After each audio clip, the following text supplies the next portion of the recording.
Buchholz relay is used for the production of a transformer against both internal and the external faults. So we can say Buchholz relay is used for production of a transformer against both the internal and also the external faults. It's a very important. I already told you it is a gas activated relay. It is basically a gas activated relay. So whenever a fault is going to occur, then definitely, so therefore the oil is going to get oxidized, then definitely as whenever the oil is going to get oxidized, then we are going to get a gas. This gas is being sensed by this Buchholz relay and it is going to give you a basic indication that a fault is going to get occur. So a Buchholz relay is used for the production of a transformer against both the internal as well as the external faults. So a Buchholz relay is used for the production of a transformer against both the internal as well as the external faults. So when a transformer winding suffers a short circuit, the adjoining turns of the same winding experience an attraction force, because whenever a transformer winding suffers a short circuit, the adjoining turns of the same winding experience a attractive force, because the two windings are going to have the same current in the same direction. The current is the same in the same direction. So whenever the currents are traveling in the same direction across the two windings, then I have already told you, whenever two windings carrying the current in the same direction, then there will be an attractive force. But whenever the two wires carrying the current in the opposite direction, there will be a repulsion force. You can easily figure out with the relation F cap is equal to I cap cross B cap. With that also you can figure out. So whenever two conductors are carrying current in the same direction, there will be a force of attraction, and whenever the two conductors are carrying current in the opposite direction, there will be a force of repulsion. I have already told you these important points. So therefore, we can easily figure out with the relation F cap is equal to I cap cross B cap. So therefore, we can say that in the two conductors, if the currents are traveling in the same direction, then there will be a force of attraction, and in the two conductors, if the currents are in the opposite direction, there will be a force of repulsion. The function of oil in a transformer is to provide the insulation and also the cooling. I already told you the basic function of oil is nothing but in a transformer, it is going to provide the insulation between the turns, and also it is going to cool. Means whatever the heat produced in the coils of the transformer, it is going to absorb that and it is going to send it outside. So therefore it is going to make the cooling for the coils also. The basic function of oil in a transformer is to provide the insulation and also for cooling. In order to keep the same value of core flux, V by F must be always kept constant. I have already told you here, whenever the V by F is a constant, then the magnetic flux density is a constant, so flux is also constant. So whenever the maximum flux density is a constant, then the flux is also constant. So we can say that in order to keep the same value of core flux, always we have to make the V by F as a constant. So therefore, in order to make the same value of the core flux, always V by F must be always kept as a constant value. The laws of electromagnetic induction, which is the Faraday's and the Lenz law, are summarized in the following equation: E is equal to minus the rate of change of flux, total flux linkage. I have already told you this is the equation. It is going to give you it is going to include both the Faraday's law and also the Lenz law. This magnitude value is given by the Faraday's, but this negative sign was given by the Lenz. So whatever the EMF, whatever the effect, is always going to oppose the cause. So therefore we can say that the laws of electromagnetic induction, which is the Faraday's and the Lenz law, are summarized in the following equation, because this magnitude value was given by the Faraday and this negative sign was given by the Lenz law. So this is the equation which is a combination of both the Faraday's law and also the Lenz law. The core flux of a practical transformer is independent of the load variations, that is because flux is always at proportional to V by F. The core flux of a practical transformer is independent of the load variations, because flux is always directly proportional to V by F. It is only depending upon the supply voltage and the supply frequency. It is independent of the load variation. So we can say that the core flux of a practical transformer is independent of the load variations, because the flux is always directly proportional to V by F. Because I have already told you, basic EMF equation I have already told you, E is equal to 4.44 NF phi m. So phi m is nothing but maximum flux. So phi m is nothing but it is a proportional to V by F. So therefore V by F is nothing but whenever the V by F, see the flux is only depending upon the voltage and the frequency.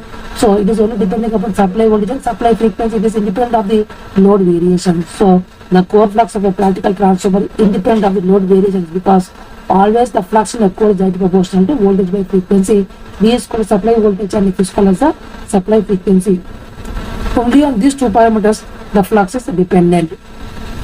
In the production of a transformer, harmonic restraint is used to guard against the magnetizing inrush current.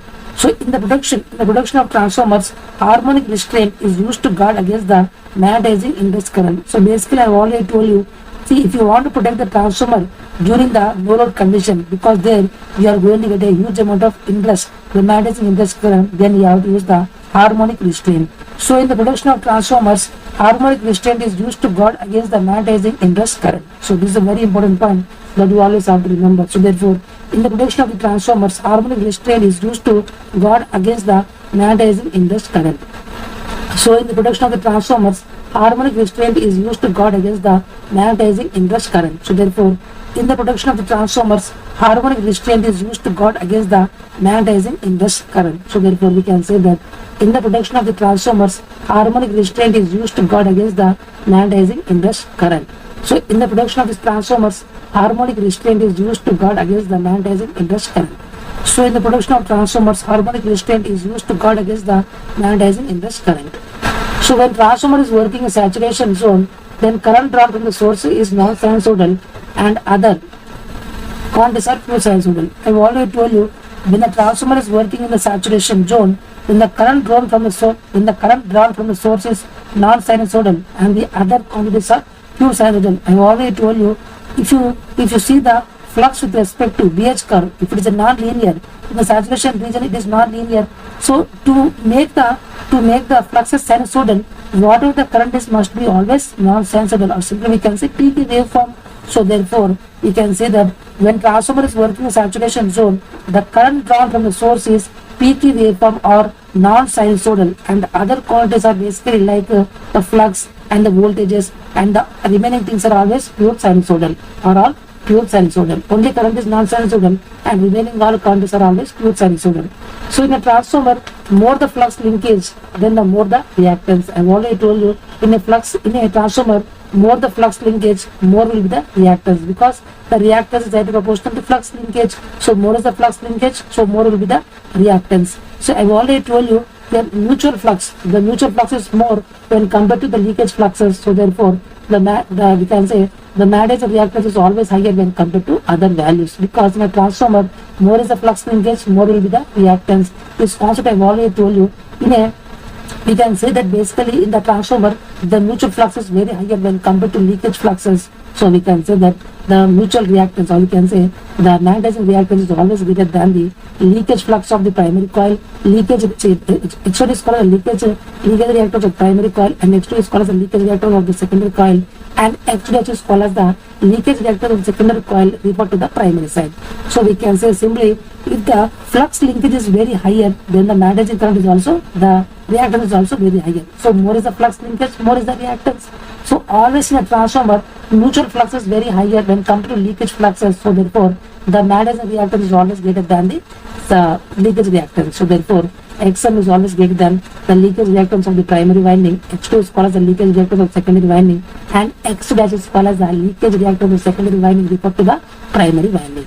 So in a transformer, more the flux linkage, more the reactance. So Xm is always greater than when compared to X1 is nearly equal to X2 is nearly equal to X2 dash. In an open circuit test, the current drawn is at the low power factor. I have already told you, in an open circuit test, basically whatever the current drawn is at the very low power factor, and the magnetizing current is higher than the core loss component current. And one more important point is here, already I have already told you, in an open circuit test, we are going to figure out the core loss. We are going to get the core loss power, or we can say the core power loss we are going to get. And one more thing is here, in the open circuit test, we are going to open the load. We are not going to keep any load. So we have to give the rated voltage. In the LV side, the voltage required is very less. So we give the supply on the LV side and we open the HV side. So we have to give the rated voltage. So the no load current is only 3 to 5% of the rated LV current. Short circuit test, the current is drawn at the high power factor. So I have already told you, in the short circuit test, only the series branch parameters are going to present, but not the shunt branch parameters. So power factor is very higher. So in the short circuit test, the current is drawn at the very high power factor, and I have already told you, in the short circuit test, we need the rated current of less value. So in the HV winding, we have less rated current. So we give the supply on the HV winding and we do the short circuit on the LV winding. And also, we need the rated HV current. We need the rated HV current. So therefore, we will give a low amount of voltage is needed. Only 10% of the HV voltage is required to give a rated HV current. So therefore, simply we can say this is the important concept that we always have to remember. So in a short circuit test, we are going to get the full load copper loss. We are going to figure out the full load copper loss. From this, we can figure out the series branch parameters, and with the help of open circuit test, we are going to figure out the shunt branch parameters. So when the transformer is air cooled, there will be no saturation and hysteresis effect. So BH curve is purely linear. So we can say that whenever the transformer is air cooled, there will be no saturation and no hysteresis effect. So BH curve is always perfectly linear, because whenever there is no core, means air is the medium, then definitely BH curve is always linear, because there is no saturation effect, there is no hysteresis effect. So because of these things, BH curve is always linear. So whenever there is no core, then definitely BH curve is always linear. Suppose if the core is there, means there will be saturation effect, there will be hysteresis effect. So because of that, BH curve will be it will never be always linear. So therefore, when the transformer is air cooled, there will be no saturation effect, and no hysteresis effect. So BH curve is perfectly linear. The primary MMF is least affected by the secondary terminal conditions in a current transformer. See, I have already told you very important point. The primary MMF is least affected by the secondary terminal conditions in a current transformer. This is a very important point. In the CT, the CT means it is going to basically decrease the current, means it is a step up transformer, because voltage is higher, so current will be lesser. That is the reason we are going to always do the short circuit of the secondary winding. Suppose if you do the open circuit, then what is going to happen? Then the voltage is very higher, secondary voltage is very higher because of large number of turns. As the voltage is higher, more amount of EMF is going to affect the core, so therefore it is going to damage the core. So because of these reasons, you never have to open circuit the secondary of the CT. So you never have to open circuit the secondary of the CT. This is a very important point. And the primary MMF is very least affected by the secondary terminal conditions in a current transformer. So therefore, no matter what are the secondary terminal conditions, the primary MMF is least affected, is always least affected because of this one, because the secondary current is very lesser, because as a CT, the number of turns of secondary are very higher, so voltage is very higher, so current is lesser. So therefore, the primary MMF is least affected by the secondary terminal conditions in a current transformer, because the secondary current is very lesser. So therefore, the primary MMF is least affected by the secondary terminal conditions in a current transformer. Two transformers of different kVA ratings working in parallel share the load in proportion to their ratings when their per unit leakage impedance on the respective ratings are equal. I have already told you this important point. This is a very, very important point. I have already told you. Two transformers of different kVA ratings working in parallel share the load in proportion to their ratings when the per unit leakage impedance on the respective readings are equal. So if this condition is satisfied, then we can say they are going to share the load proportional to their kVA ratings. So more is the leakage impedance, it is going to share less amount of load. So listen carefully. More is the leakage impedance, the transformer will always share the less load. It will always share the less load, because both are inversely proportional. So more is the leakage impedance, it is going to share the less amount of load. So but less is the leakage impedance, means it is going to share the more amount of load. So two transformers of different kVA ratings working in parallel share the load in proportion to their kVA ratings when their per unit leakage impedance on the respective readings are equal. If this condition is satisfied, then only they are going to share the load in proportion to their kVA ratings. So two transformers of different kVA ratings working in parallel will share the load in proportion to their kVA ratings when their per unit leakage impedance on the respective readings are equal. Two transformers of identical voltage but of different capacities are operating in parallel. For satisfactory load sharing, per unit impedance and the S-bar ratios must be always equal. Two transformers of identical voltage but of different capacities are operating in parallel. For satisfactory load sharing, per unit impedance and the S-bar ratio must be equal. I have already told you, for satisfactory operation, these are called as the for satisfactory operation. These are not always necessary conditions. For satisfactory operations, the per unit impedances and the S-bar ratios should be always equal. Only for, we can say, for satisfactory operation, not for, these are not the necessary conditions. So therefore, two transformers of identical voltage but of different capacities are operating in parallel. For satisfactory load sharing, the per unit impedance and the S-bar ratios must be always equal. These are called as the necessary conditions. For satisfactory load sharing of two transformers, the per unit impedance and the S-bar ratio must be equal to operate at same power factor. Otherwise, transformer with greater leakage reactance operate with lower power factor, and the transformer with lower leakage reactance operate with higher power factor. So listen carefully here what is going to happen. For satisfactory load sharing of two transformers, the per unit impedance and the X bar ratios must be equal to operate at the same power factor. Otherwise, transformer with greater leakage reactance operate with lower power factor, and the transformer with low leakage reactance operate with a higher power factor. So therefore, for satisfactory load sharing of two transformers, the per unit impedance and the X bar ratio must be always equal to operate at the same power factor. Otherwise, what is going to happen? The transformer with the greater leakage reactance, it is going to operate with the lower power factor, because I already told you theta is equal to inverse of x by r. As x increases, so theta increases. As theta increases, the cos theta is nothing but it is going to get decreased. So we can say if more leakage reactance means theta is higher, so power factor is very lesser. And transformer with lower leakage reactance means I have already told you, as x is lesser, theta is equal to inverse of x by r. As the x is lesser, so the theta is also lesser, and the power factor will be very higher. So if x by r ratio is same, then they are going to operate with the same power factor. I have already told you here, if x by r is same, then they are going to operate with the same power factor. So for satisfactory load sharing of two transformers, the per unit impedance and the X bar ratio must be equal to operate at the same power factor. Otherwise, transformer with the greater leakage reactance operate at the lower power factor, and the transformer with the lower leakage reactance will operate at the higher power factor. So this is a very important point that you always have to understand. If the current is sinusoidal, then flux will have dominating third harmonic component, and if flux is sinusoidal, then the current will have dominating third harmonic component when BH curve is nonlinear. So listen carefully. If the current is sinusoidal,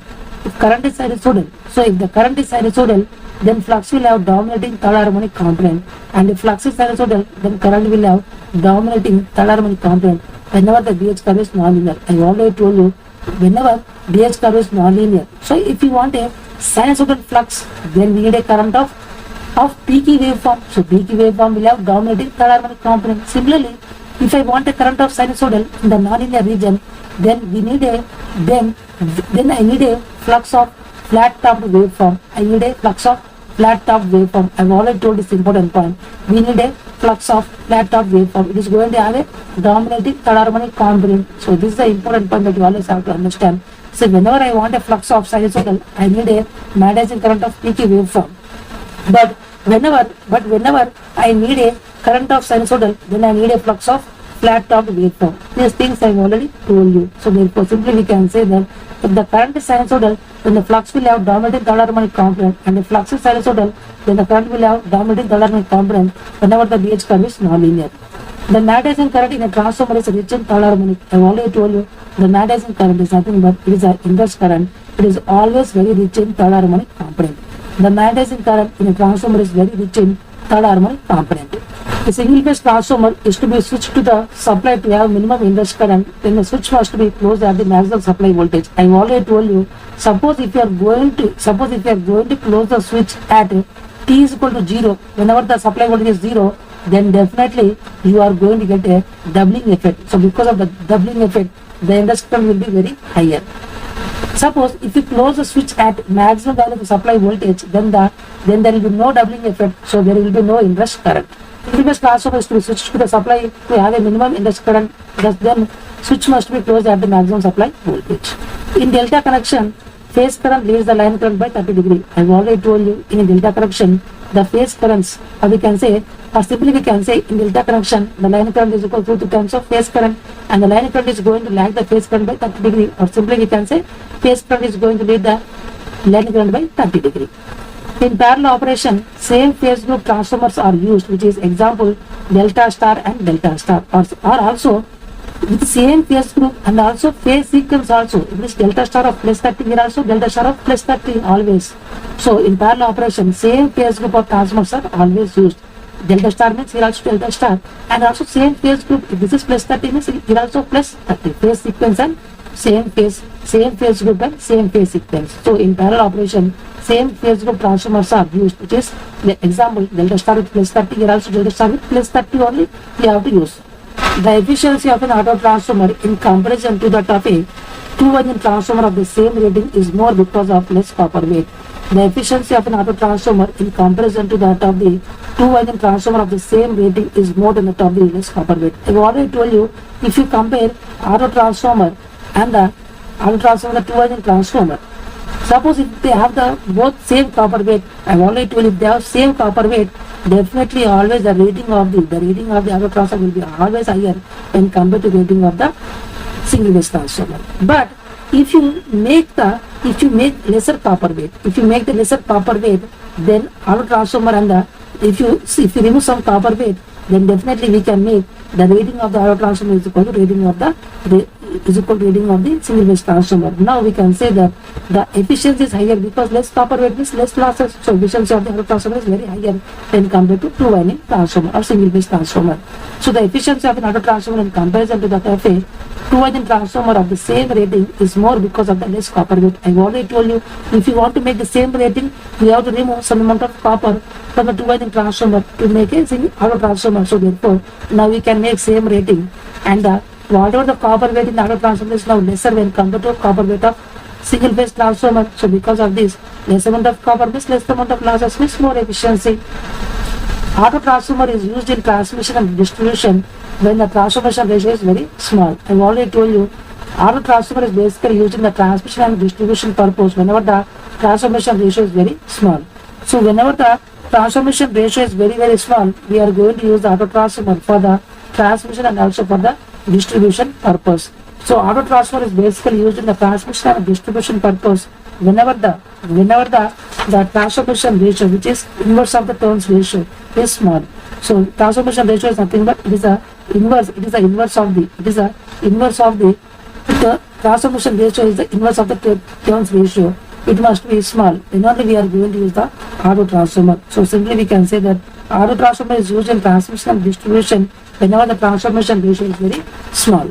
Suppose let me take here P kVA A volt by B volt single phase transformer is reconfigured as an auto transformer. Then I have already told you very important thing here. Then suppose let me assume it is basically a single phase transformer as the P kVA rating and A volt and B volt, LV winding and HV winding. Single phase transformer is reconfigured as a auto transformer. Then I have already told you one important formula, which is the rating of the auto transformer is equal to rating of two-winding transformer by 1 minus K. So listen carefully. The rating of the auto transformer is equal to the rating of the two-winding transformer by 1 minus K. I have already told this important formula. Then see, this is a formula that I have already told you. The rating of the auto transformer is equal to the rating of the two-winding transformer by 1 minus K, where K is called as the low voltage of the auto transformer by high voltage of the auto transformer. So low voltage by high voltage. See, I have already told you this. If this K is very lesser, then what is going to happen? This is very higher. So overall value will decrease. So definitely we need this value to be very higher. This K value should be very higher. So K is nothing but ratio of low voltage by high voltage. So this ratio should be very higher. Then this value will be lesser. Then this overall value will be higher. So you have to choose the K in such a manner it should be always maximum. So therefore K is nothing but ratio of the low voltage of the auto transformer by high voltage of the auto transformer. So you have to choose in such a, always you have to go for the positive additing only. You have to go always for the positive addition, or we can say additive polarity only you have to go. So you have to always go for the additive polarity only, that you always have to go. And from that you have to choose that K value is always higher. So therefore this value is lesser. So overall value will be very higher. Or simply you can use another formula also, which is the KVA of the auto transformer maximum value is equal to the turns ratio of the two-winding transformer plus 1 into KVA reading of the two-winding transformer. So basically it is a KVA reading of the two-winding transformer into A turns ratio of the two-winding transformer plus 1.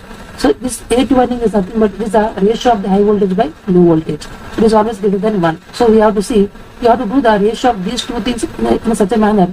This ratio is always greater than 1. So this is also another formula. You can use either this one or either you can use this one. In both ways we are going to get the same result. So this is the concept that you always have to understand. So you have to choose a value of K which is higher, which is the ratio of the low voltage of the auto transformer by high voltage of the auto transformer. In the I2 polarity only you have to choose. That value of K. Then you can substitute here and you get the solution here. Or you can use another formula, which is the turns ratio of the two-winding transformer plus 1 into the kV reading of the two winding transformer. Here A2 winding is nothing but it's a ratio of the high voltage by low voltage. High voltage, just you have to see this value is always greater than 1. So you have to do the ratio in such a manner, this ratio is always greater than 1, and add plus 1 into the rating of the single phase transformer or two winding transformer. If you multiply, you are going to get the kV reading of the maximum. But maximum kV reading of the auto transformer. You can use either of these two formulas to get the same result. So now for P poles of stator and for one rotation of conductor, the number of induced voltage cycles are P by 2. I have already told you the important points. So basically, I have already told you one important point here. Suppose for induction motor, if there are P poles on the stator and for P by 2 supply of AC cycles, we are going to get one rotation of the air gap flux. Similarly, for the synchronous machine, for P poles on the rotor, if you are going to give one rotation of the rotor, if you give one rotation of the rotor, we are going to get P by 2 cycles of air supply are going to induce on the stator coils or armature coils present on the stator. Similarly, for P poles on stator, for one rotation of conductor, the number of induced voltage cycles are P by 2. This is basically for induction, or you can say for DC machine. For DC machine, listen carefully. For P poles on stator and for one rotation of conductor, the number of induced voltage cycles are P by 2. This is for the induction, or we can say for DC machine. So listen carefully. So first I will tell for the induction machine, which is for P poles on the stator, and if you give P by 2 cycles of air supply, we are going to get one rotation of the air gap flux. For synchronous machine, for P poles on the rotor, if you are going to give one rotation of the rotor, then we are going to get P by 2 cycles of air supply are going to get induced in the armature coil or the stator coil on the stator. Similarly, for DC machine,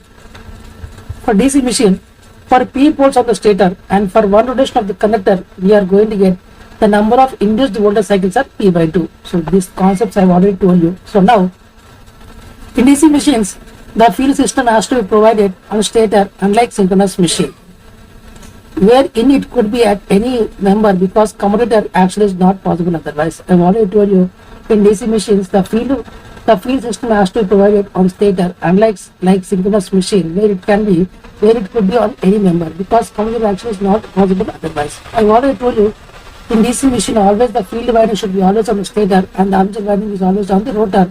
Then only the combustion process is going to happen.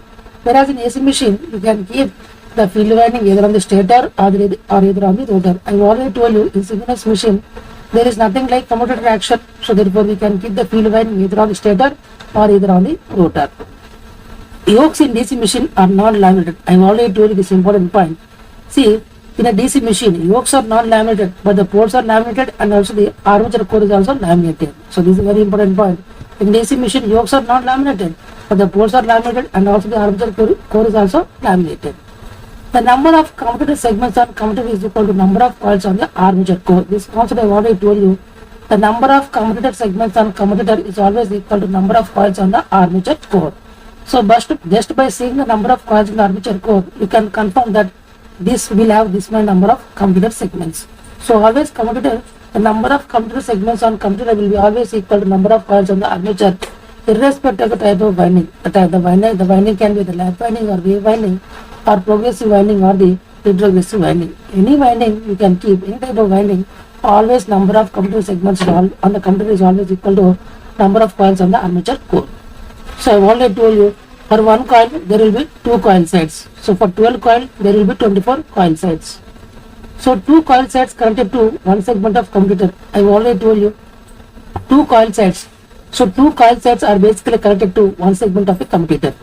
So you can see clearly this is a one commutator segment. So for this commutator segment, the 2 coil sides are going to get connected. So 2 coil sides are going to connect to one segment of commutator. So 24 coil sides are going to connect to, just multiply by 12 on both sides, we are going to get here 12 segments of commutator. So we can say simply that the number of commutator is nothing but 12 and the number of coils are also 12. So always the number of commutator segments is always equal to number of coils in the armature core. This is a small example to show that one.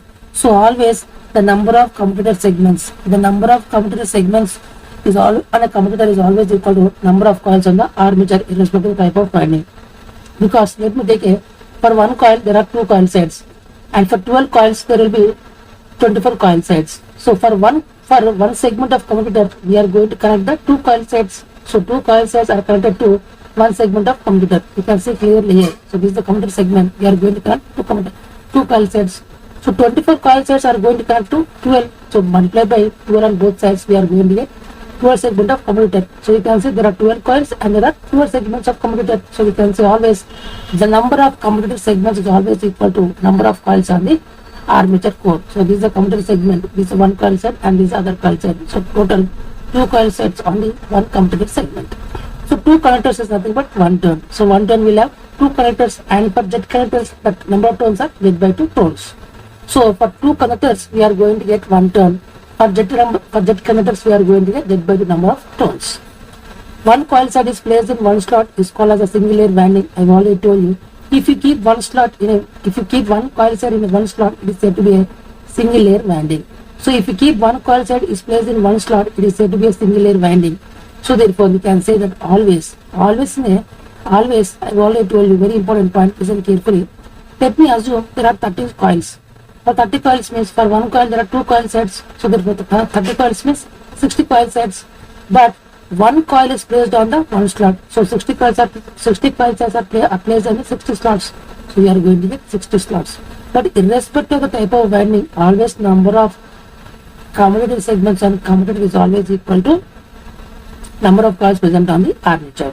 Now in case of standard double layer winding, the number of slots is equal to number of coils is equal to number of commutator segments. See, always number of coils is always equal to number of commutator segments irrespective of the type of winding. I have already told this important point. Let me take a small example here to explain this one. Suppose there are 30 coils. I have already told you. Let me take 30 coils. Each coil will have two coil sets. So 32 is nothing but 60 coil sets. In a double layer winding, two coil sets are going to present in one slot. So two coil sets are present in one slot. So 60 coil sets are going to present in 30 slots. So therefore 30 slots means simply we can say that 30 slots means the number of coils is equal to number of slots. So therefore the number of coils is equal to number of slots. But always the number of coils is always equal to number of commutator segments irrespective of the type of winding. The winding can be either lap winding or wave winding or progressive winding or retrogressive winding. 4-point starter is used to control the speed of a shunt motor in field weakening region, that is above the rated speed. I have already told you 3-point starter and the 4-point starter are basically used for the DC shunt motors. But with the help of 3-point starter, you can't go for the field weakening control. But with the help of 4-point starter, we can go for the field weakening control, which is above the rated speed. 2-point starter and the 4-point starter is also used for the DC series motor. These things I have already told you. So 4-point and 3-point starters are for the DC shunt motor, and 2-point and the 4-point are basically used for the DC series motor. So 4-point starter is used to control the speed of shunt motor in field weakening region, that is above the rated speeds. In DC machines, the stator winding current is DC. The stator winding current is always DC, but the rotor winding current is always AC. In a DC machine, I have already told you, the stator winding current is always DC, whereas the rotor winding current is always AC. And the stator has silent poles and the rotor has commutator. So you can see clearly the stator has the silent poles and the rotor has commutator. So we can say finally in DC machines, the stator winding current is DC and the rotor winding current is AC, and the stator has silent poles and the rotor has commutator.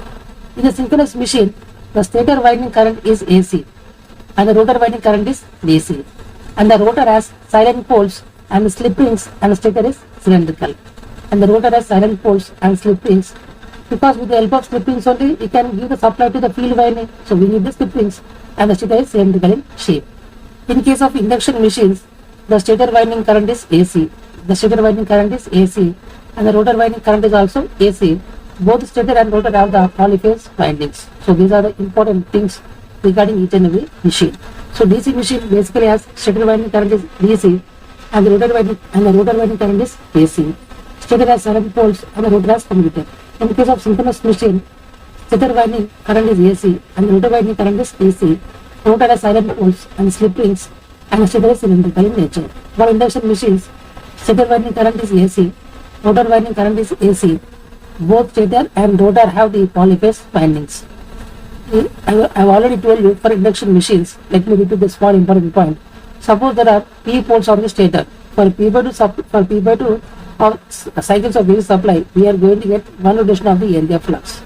Whereas in synchronous machine, I have already told you for P number of poles on the rotor. So for one rotation of the connector, for one complete rotation of the rotor, we are going to get P by 2 cycles of AC supply are going to induced on the stator coils. For DC machines, if P poles are on the stator, then for one connector rotation,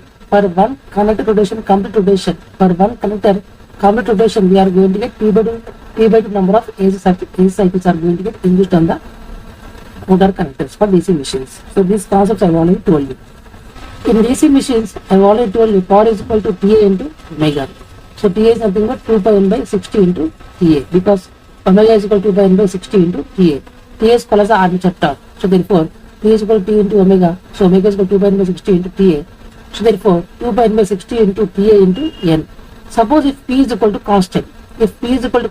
Then the graph of T versus n is called as a rectangular hyperbola. You are going to get a rectangular hyperbola. This is called as the, when x into y is equal to constant, is called as basically a rectangular hyperbola. This is graph is called as a rectangular hyperbola. So in DC machines, power is equal to TA into omega. T is called as armature torque. So omega is equal to 2 pi by 60 into TA. So 2 pi by 60 into TA into n. If power is equal to constant, then the graph of TA versus n is basically a rectangular hyperbola. You can see this graph is basically a rectangular hyperbola. The compensating winding in a DC machine is located on the pole shoes for avoiding the flashover at the commutator surface. I have already told you this compensating winding is going to remove the demagnetizing effect. So therefore it is going to improve the commutation also. So therefore the compensating winding in a DC machine is located on the pole shoes for avoiding the flashover at the commutator surface. Basically it is going to remove the armature reaction. Because of armature reaction only there is a commutation problem. So if you remove that, there is no commutation problem. So therefore the compensating winding in a DC machine is located on the pole shoes for avoiding the flashover at the commutator surface. The torque speed characteristics of a repulsion motor resembles with that of a DC series motor characteristics. So whatever the torque speed characteristics, I have already told you, torque speed characteristics of a series motor is nothing but same in this format only, which is hyperbola. Same graph we are going to get for the repulsion motor also. The torque speed characteristics of a DC series motor, it is basically same format, which is like a rectangular hyperbola. Whatever the thing that you have seen here, same thing we are going to get for this series motor also. So its characteristics and the repulsion motor characteristics are same. The torque speed characteristics of a repulsion motor resembles with that of a DC series motor characteristics.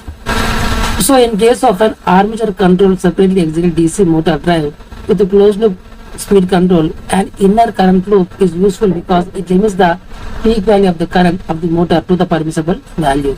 In case of an armature controlled separately executed DC motor drive with a closed loop speed control, an inner current loop is useful because it is going to limit the peak value of the current of the motor to the permissible value. It's a very important point. In case of an armature control separately executed DC motor drive with a closed loop speed control, an inner current loop is basically useful because it is going to limit the peak value of the current of the motor to the permissible value. So basically we can say that in the armature control of a separately executed DC motor, there is basically a closed loop speed control. So because of this, it is going to limit the peak value of the current of the motor to the safe value or the permissible value. So because of this closed loop system only, it is going to limit the peak value of the current of the motor to the safe value or the permissible value. In case of an armature control separately executed DC motor drive with a closed loop speed control, an inner current loop is useful because it is going to limit the peak value of the current of the motor to the permissible value or the safe value. In case of an armature controlled separately executed DC motor drive with a closed loop speed control, an inner current loop is useful because it is going to limit the peak value of the current of the motor to the safe value or the permissible value. In DC machine, compensating winding is used for neutralizing the armature reaction, while interpole winding is used for improving the commutation. I have already told this important point. In DC machine, the compensating winding is used for neutralizing the armature reaction, while interpole winding is used for the improving commutation. So in DC machine, compensating winding is used for neutralizing the armature reaction, while the interpole winding is used for the improving commutation, and both these compensating windings and interpole windings are connected in series with the armature winding. All these things I have already told you. So therefore, in DC machine, compensating winding is used for the neutralizing the armature reaction, while the interpole winding is used for the improving the commutation. Differential compound DC motor can provide zero speed regulation at full load without any controller. So this differential compound DC motor can provide zero speed regulation at full load without any controller. What is the speed regulation? No load speed minus full load speed by full load speed into 100. See, at rated load, the no load speed is equal to full load speed. This is possible only in the case of differential compound motor. So because of this, we can say the speed regulation is equal to 0 only in the case of the differential compound DC motor. So differential compound DC motor can provide the zero speed regulation at full load without any controller. So this is the graph with respect to differential compound DC motor, and this is the graph for the DC series motor, and this is for the shunt one. So this is for the shunt one, and this is for the cumulative compound DC motor. Always cumulative compound DC motor graph is going to lie between the shunt and the series. So this is for the series, this is for the shunt, and this is for the cumulative compound, and this is for the differential compound DC motor. You can see the no load speed is equal to the rated load speed. So therefore you can get the speed regulation of 0. It is only possible only in case of differential compound DC motor, and in the remaining cases you can see the full load speed is always lesser than the no load speed. So therefore we can say that it is not possible, that voltage regulation is not possible with any of these motors except the differential compound DC motor. So differential compound DC motor can provide zero speed regulation at full load without any controller. Slip ring induction motor at the no load. Slip ring induction motor at the no load. E1 is called as the injected voltage on rotor in phase opposition. E2 is the rotor EMF at standstill. So listen carefully. At no load condition, E2 is called as the rotor EMF, the induced rotor EMF at the standstill condition, and E1 is called as the injected voltage on rotor in phase opposition. Then what is the value of S1? S1 is nothing but E1 by E2. This is a ratio. The slip is nothing but S1 is nothing but E1 by E2. So what is the NS? NS is equal to 120 F by P, the synchronous speed. Then what is the NR? NR is equal to NS into 1 minus S1. So this is the value of S1 we have to keep here to get the value of the rotor speed at the no load. Then this we can get the rotor speed at the no load. You are going to get with the help of this formula. So therefore always S1 is equal to E1 by E2, where E1 is called as the injected voltage on the rotor in phase opposition, and E2 is the rotor EMF at the standstill condition. E1 by E2. E1 is called as the injected voltage on the rotor in the phase opposition with respect to induced voltage in the rotor. So E2 is the rotor EMF at the standstill condition. So what is the value of S1? This is the ratio of the E1 by E2. Then NS is equal to 120 F by P, synchronous speed, and the rotor speed at this condition is equal to NS into 1 minus S1. So it is the rotor speed at the no load condition. So this is called as the rotor speed at the no load condition. So at no load condition, this is the speed that you are going to get, which is NS into 1 minus S1, where S1 is the ratio of the E1 by E2. E1 by E2, where E2 is the rotor EMF at the standstill condition, the rotor induced EMF at the standstill condition, and E1 is the injected voltage on the rotor in the phase opposition with respect to rotor induced voltage. See, in a DC machine, for the same value of the 5Zn, armature MMF is always more with wave winding than with the lap winding, because I already told you they are basically Eg is equal to P5 into N by 60 into Z by A. So in a wave winding, you can say A is very less. So therefore, voltage is very less. So less number of parallel paths in the wave winding, so voltage is very high, so the current is very less. Whereas in the lap winding, in the more number of parallel paths, so we are going to get less amount of voltage. So in a DC machine, for the same value of 5Zn, the armature MMF is more with the wave winding than with the lap winding, because in the wave winding, the number of parallel paths are 2 only, whereas in the case of lap winding, as the poles are increases, the number of parallel paths also increases, so voltage will decrease. Wave winding is employed in DC machine of low current and high voltage rating. I have already told you, wave winding is always used for the high voltage rating with a low current. So therefore, wave winding is employed in DC machine of low current and high voltage rating. In a DC machine, armature core has iron loss and also pole shoe has iron loss. In a DC machine, armature core has iron loss and also pole shoe has iron loss. Because basically I have already told you, in a DC machine, yoke is not laminated, but the pole is laminated and the armature core is laminated. So iron loss are going to present in the armature core and also in the pole shoe. So therefore, simply we can say poles. In DC machine, armature core has iron loss and also pole shoe has iron loss. Simply we can say that iron loss is going to present in the armature core and also in the pole shoes. Or simply we can say that in a DC machine, armature core and the pole shoe has only the iron loss.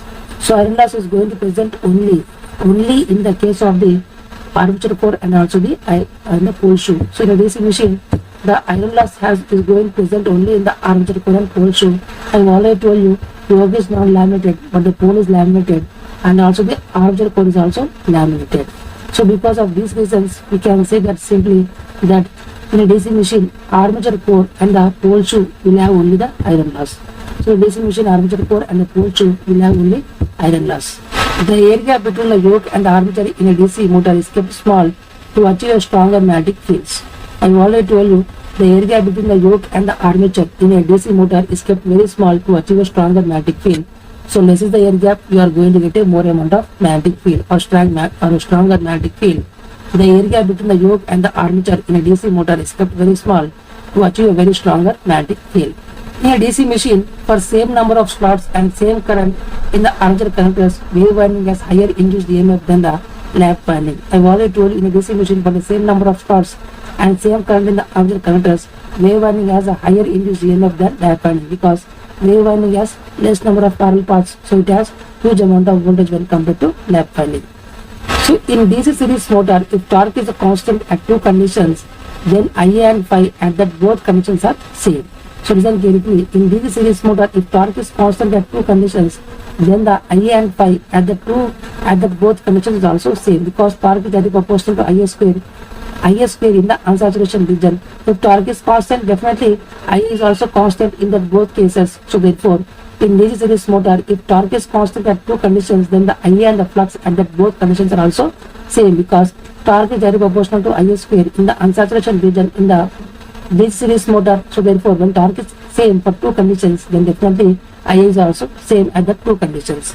In DC machines, I have already told you back EMF is equal to P5 into N by 60 into Z by A. If you multiply by 2 pi and divide by 2 pi for EB, you are going to get EB is equal to Ka into Phi into omega because 2 pi N by 60 is nothing but omega. Then what is the torque? Torque is also you are going to get the same factor which is Ka into Phi into omega, Phi into Ia. K is same for both these values because P is equal to EB into Ia. Because P is equal to EB into the electrical power developed or mechanical power developed is equal to EB into Ia is nothing but torque into omega. So EB is nothing but Ka into Phi into omega. Then omega cancels, we are going to get torque is equal to Ka into Phi Ia. So therefore simply we can say like this, which is Ka into Phi omega into Ia. So K cancels, we are going to get torque expression as nothing but which is here Ka into Phi into Ia. So like this we are going to get. Finally what I am trying to say is basically if you substitute the equation EB here and if you do simplification, if you substitute the value of EB in this equation and if you solve this one, we are going to get torque is equal to K into Phi into Ia. K is same for both these equations. In a DC machine, the demagnetizing effect of armature reaction is due to magnetic saturation in half of the field pole. So in a DC machine, the demagnetizing effect of armature reaction is due to magnetic saturation in half of the field pole because I have already told you here if the amount of increase and amount of decrease is same, then we can say the overall flux is not changed. But practically the amount of decrease is very less, or we can say that whatever the increase and decrease are both are not in the same proportional. So we can say that.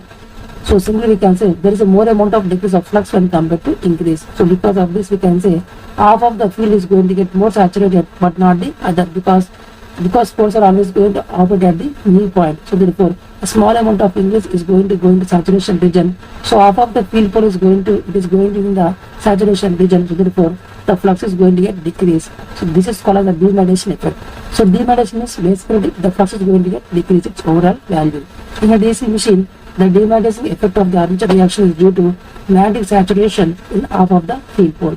So half of the field pole is going to get saturated but not the other. So because of this, the overall flux is going to get decreased because it is going to operate at the knee point. So therefore we can say if the increase and decrease are same, then we can say it is okay. It is not a demagnetization, but here the decrease is very higher when compared to increase. So because of this we can say this said to be a magnetic saturation. So in a DC machine, the demagnetizing effect of armature reaction is due to magnetic saturation in half of the field pole. In a DC machine, the armature MMF is triangular and directed along the brush axis. I have already told you in a DC machine, whatever the armature MMF is basically triangular in shape and it is directed along the brush axis. This I have already told you in the DC machine concept itself.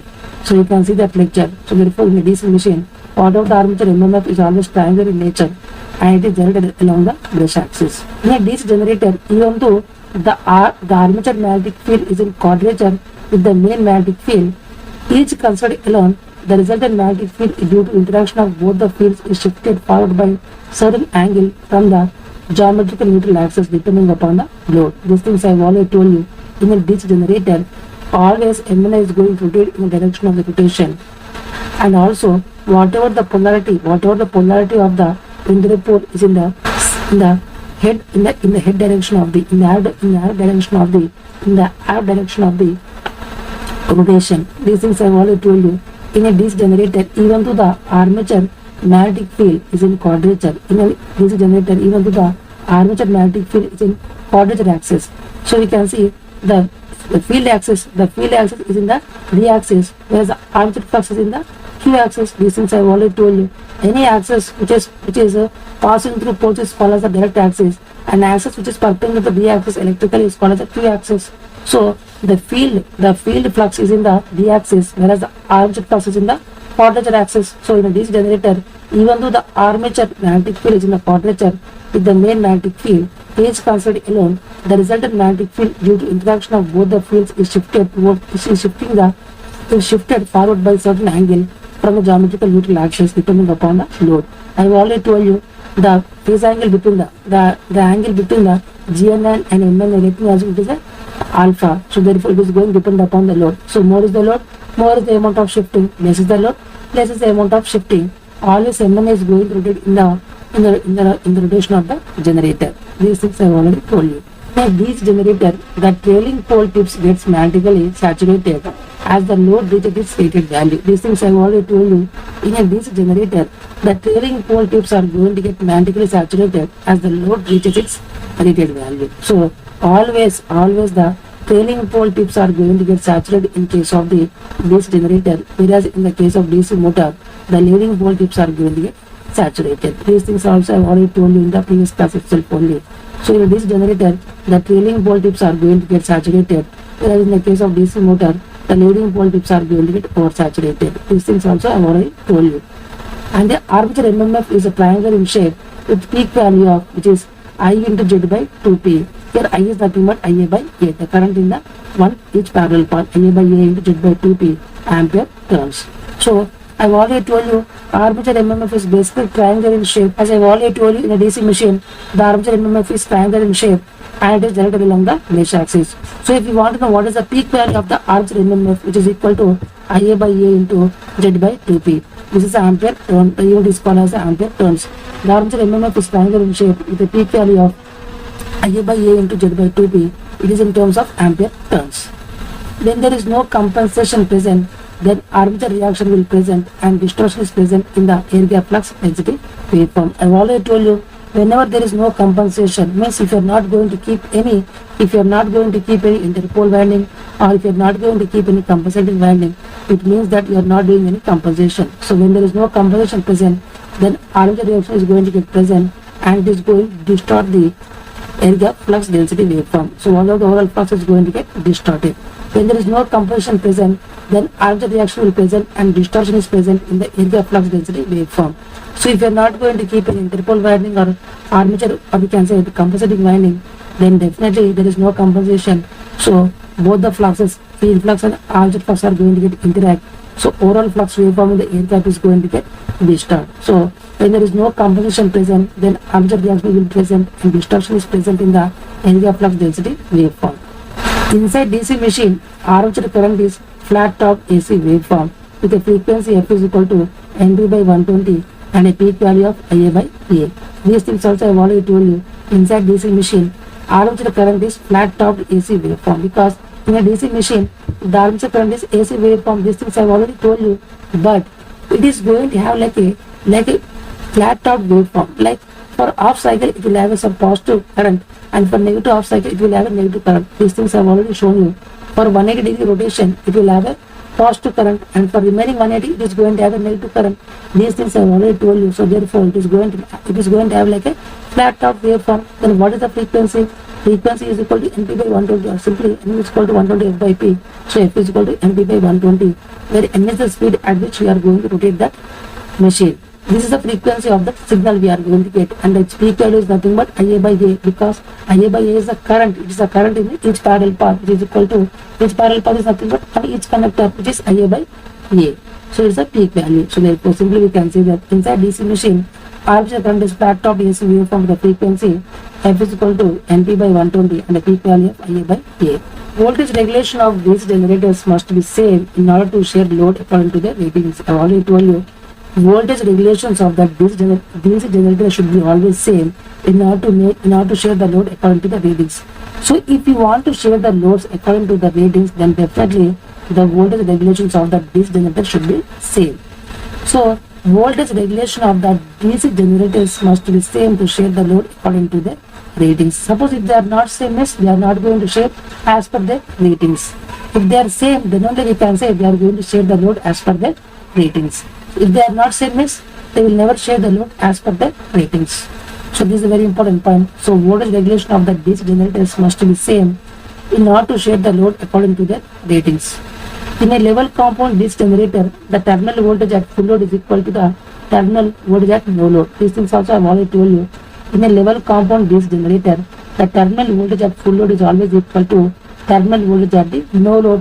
Whereas in the overcompounded DC generator, the terminal voltage at full load is greater than the terminal voltage at the no load.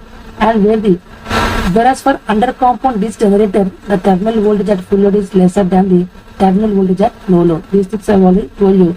And here, E0 versus IF. E0 is called as the no load induced EMF. We can say no load induced EMF with respect to field current is called as the open circuit characteristics. If you draw a graph between the no load induced EMF versus field current, it is called as the open circuit characteristics. And the graph between the EMF generation and the armature current is called as the internal characteristics. And the graph between the output voltage and output current is called as the external characteristics. And the graph between the terminal voltage and the field current is called as the load saturation curve. So listen carefully. The graph between the no load EMF induced with respect to field current is called as the open circuit characteristics, and the graph between the EMF generation and the armature current is called as the internal characteristics, and the graph between the terminal voltage and the terminal current is called as the external characteristics, and the graph between the terminal voltage and the field current is called as the load saturation curve.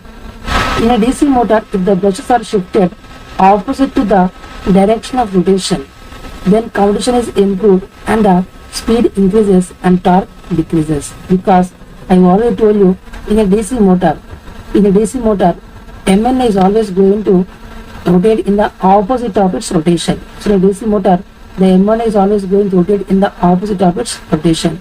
So if you shift the brushes in the opposite of its rotation, means to the MNA, we can say commutation is improved. We are going to improve the commutation because at that axis, whenever the coil gets short circuited, it is going to have zero voltage. So therefore, no current is going to get interchanged in that time only. So therefore, commutation is improved, and speed is going to get increased because at that time, whatever the flux, the armature flux will have some component which is called the demagnetizing component. So because of this demagnetization, the overall flux is going to get decreased. N is directly proportional to EB by phi. As phi decreases, speed will increase. So speed will increase. And already I have already told you, when flux decreases, torque will also decreases. So therefore, torque decreases. So these things I have already told you. When flux decreases, speed increases. So torque will decrease. These things I have already told you.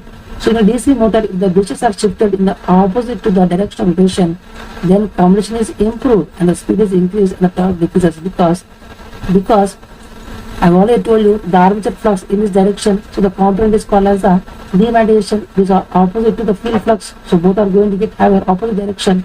So overall flux will decrease. So therefore, as the flux decreases, speed increases and the torque will decrease because torque is directly proportional to flux. As flux decreases, the torque will decrease and the speed is inversely proportional to flux. As flux decreases, speed will increase. So we can say that in a DC motor, the brushes are shifted opposite to the direction of rotation, then the commutation is improved and the speed will increase and the torque will decrease. In a loaded DC generator, if the brushes are given a shift from the interpolar axis in the direction of rotation, then the commutation will improve with the fall of terminal voltage because flux decreases. I have already told you same concept. In a generator, the MN is going to shift in the direction of the rotational. of the generator. So therefore, if you shift your brushes axis to the MNA, then definitely we can say that yes, commutation is improved, because at that time whatever the coil underwent the commutation will have short circuit and current should interchange in that DC time only. So therefore, there will be no spark. Yes, we are going to get that possible case in this one. So commutation is improved. But now what is going to happen? Now basically what is going to happen is nothing but here, as I've already told you, this is the armature flux direction. So this is called as the demagnetization component in the cross magnetization component. The 5D is going to act opposite to field flux, so overall flux will decrease. Whenever the overall flux decreases, the EMF generation decreases, so terminal voltage also decreases. So therefore, in a loaded DC generator, if the brushes are given a shift from the interpolar axis in the direction of rotation, then the commutation will improve with the fall of terminal voltage because flux decreases. A DC shunt motor is used in steel rolling mills because whenever you need a constant speed applications, there we are going to use the DC shunt motor. So DC shunt motor is used in the steel rolling mills. On direct online dual starting, DC motor is found to rotate in the direction opposite to that of for which it was designed was differential compound motor.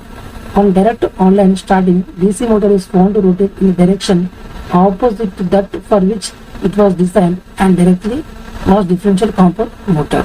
On direct online starting, DC motor is found to rotate in the direction opposite to that for which it was designed. It was basically differential compound motor.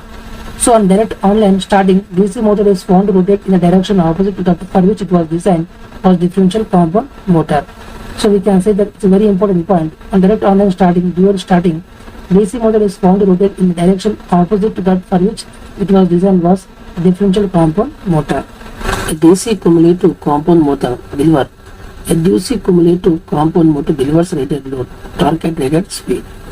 If the series field is short circuited, then the armature current and the speed both will increase, because whenever the series field is short circuited, the overall flux will reduce, because the overall flux is equal to 5H plus 5SC. As 5SC is reduced, so we can say the flux will reduce. Then what is the speed? Speed is inversely proportional to flux, so speed will increase. So then, what is the value of torque? Torque is nothing but we are going to keep the rated load. So we need a torque of constant. If you need torque of constant, then torque is equal to flux into torque is always directly proportional to flux into armature current. So here the torque is equal to constant means the current I should increase. So we can say that the armature current and the speed both are going to get increased, because for rated load the torque is always constant. A DC cumulative compound motor delivers a rated load torque at rated speed. If the series field is short circuited, then the armature current and speed both will increase, because phi net is equal to 5H plus 5SC. As 5SC is equal to 0, the flux will reduce. So N is directly proportional to EB by phi. As phi is reduced, the speed will increase. For rated load, always torque is equal to constant. So torque is directly proportional to flux into armature current. As T is equal to constant and flux is decreasing, so armature current should increase. So finally we can say that a DC cumulative compound motor delivers a rated load torque at rated speed. If the series field is short circuited, then the armature current and the speed both will increase. If the field winding of an unloaded DC shunt motor gets opened while running, it will run with increased speed. See, if the field winding of an unloaded DC shunt motor gets opened while running, it will run with increased speed, because whenever the field winding is open, the overall flux will be nearly equal to residual flux. It's a very low value. So speed will increase to a huge value. So if the field winding of an unloaded DC shunt motor gets opened while running, it will run with increased speed, because whenever the field winding is open, the field current is equal to 0. So we have only the residual flux. So whenever the flux is very less, very small, then N is inversely proportional to EB by phi.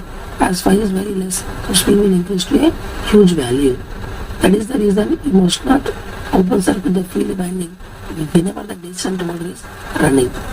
For a constant supply voltage, the effect of inserting a series resistance in the field circuit of a DC shunt motor on its speed will increase and torque will decrease.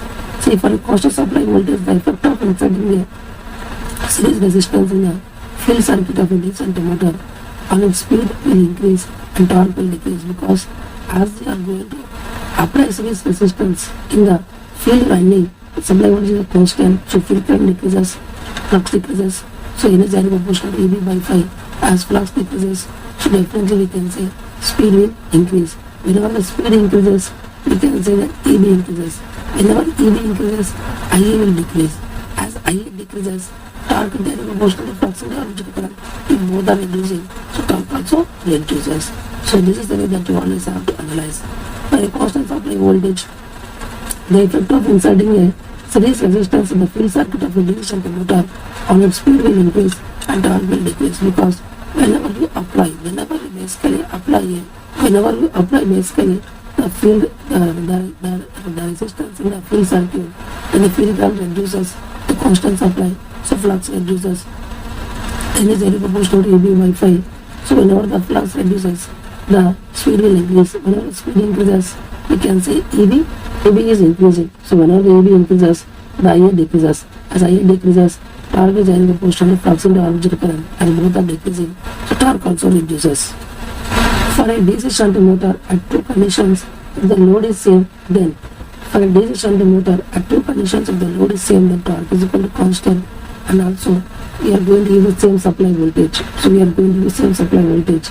So therefore, same field current. So therefore, flux is also constant, and IA is also constant, because torque is very proportional to flux into armature current. As flux is a constant and P is a constant, so definitely IA is also equal to constant. So for a DC shunt motor at two conditions, the load is same. So whenever the load is same, its torque is constant. As it is a DC shunt motor, so we are going to give a fixed voltage supply. So fixed voltage supply means IF is a constant. So whenever the IF is a constant, the flux is also constant. Torque is very proportional to flux into armature current. As the P is a constant and flux is a constant, so IA is also always equal to constant. Series and shunt field windings of a short shunt cumulative compound DC motor gets interchanged by mistake on supply rated voltage. The motor shall won't run, because I already told you, see, whenever you are going to replace the series winding and the shunt field winding in a short shunt motor, then we can say that, see, whatever the supply voltage is going to have a huge amount of resistance.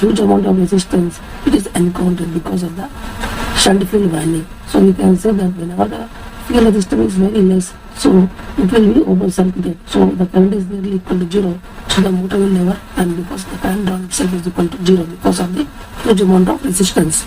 The series and the shunt field windings of a short shunt cumulative compound DC motor gets interchanged by mistake on supply rated voltage. The motor shall not run, because whenever you interchange the series field winding and shunt field winding, the resistance encountered by the DC supply is very huge. So therefore, current is nearly equal to 0. So therefore, the motor will never run. The series and the shunt field windings of a short shunt cumulative compound DC motor get interchanged by mistake on supply rated voltage. The motor shall won't run. If the field circuit of a shunt motor equipped with a 3-point starter gets interrupted accidentally while running normally, then the starter arm will fly back to the off position. If the field circuit of a shunt motor equipped with a 3-point starter gets interrupted accidentally while running normally, then the starter arm will fly back to the off position. I have already told you, whenever something is happening in a 3-point, I have already told you 3-point starter and the 4-point starter is used for the DC shunt motor, whereas the 2-point starter and the 4-point starter are used for the DC series motor.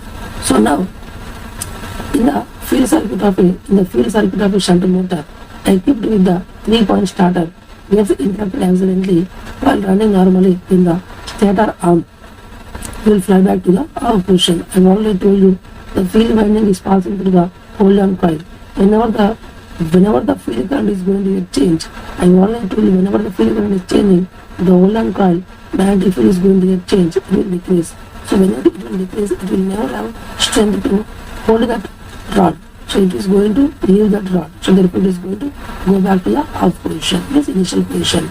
So therefore, if the field circuit of a shunt motor equipped with the 3-point starter gets interrupted accidentally while running normally, the starter arm will fly back to the off position.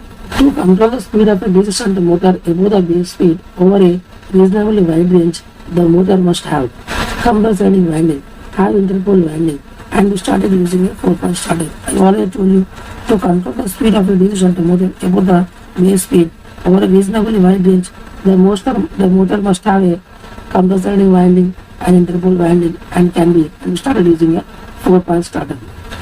Because I've already told you, only with the 4-point starter we are going to keep a separate line for the field. So with the help of this, the field winding and the Boolean coil both are independent. So therefore now we can easily do the field weakening control.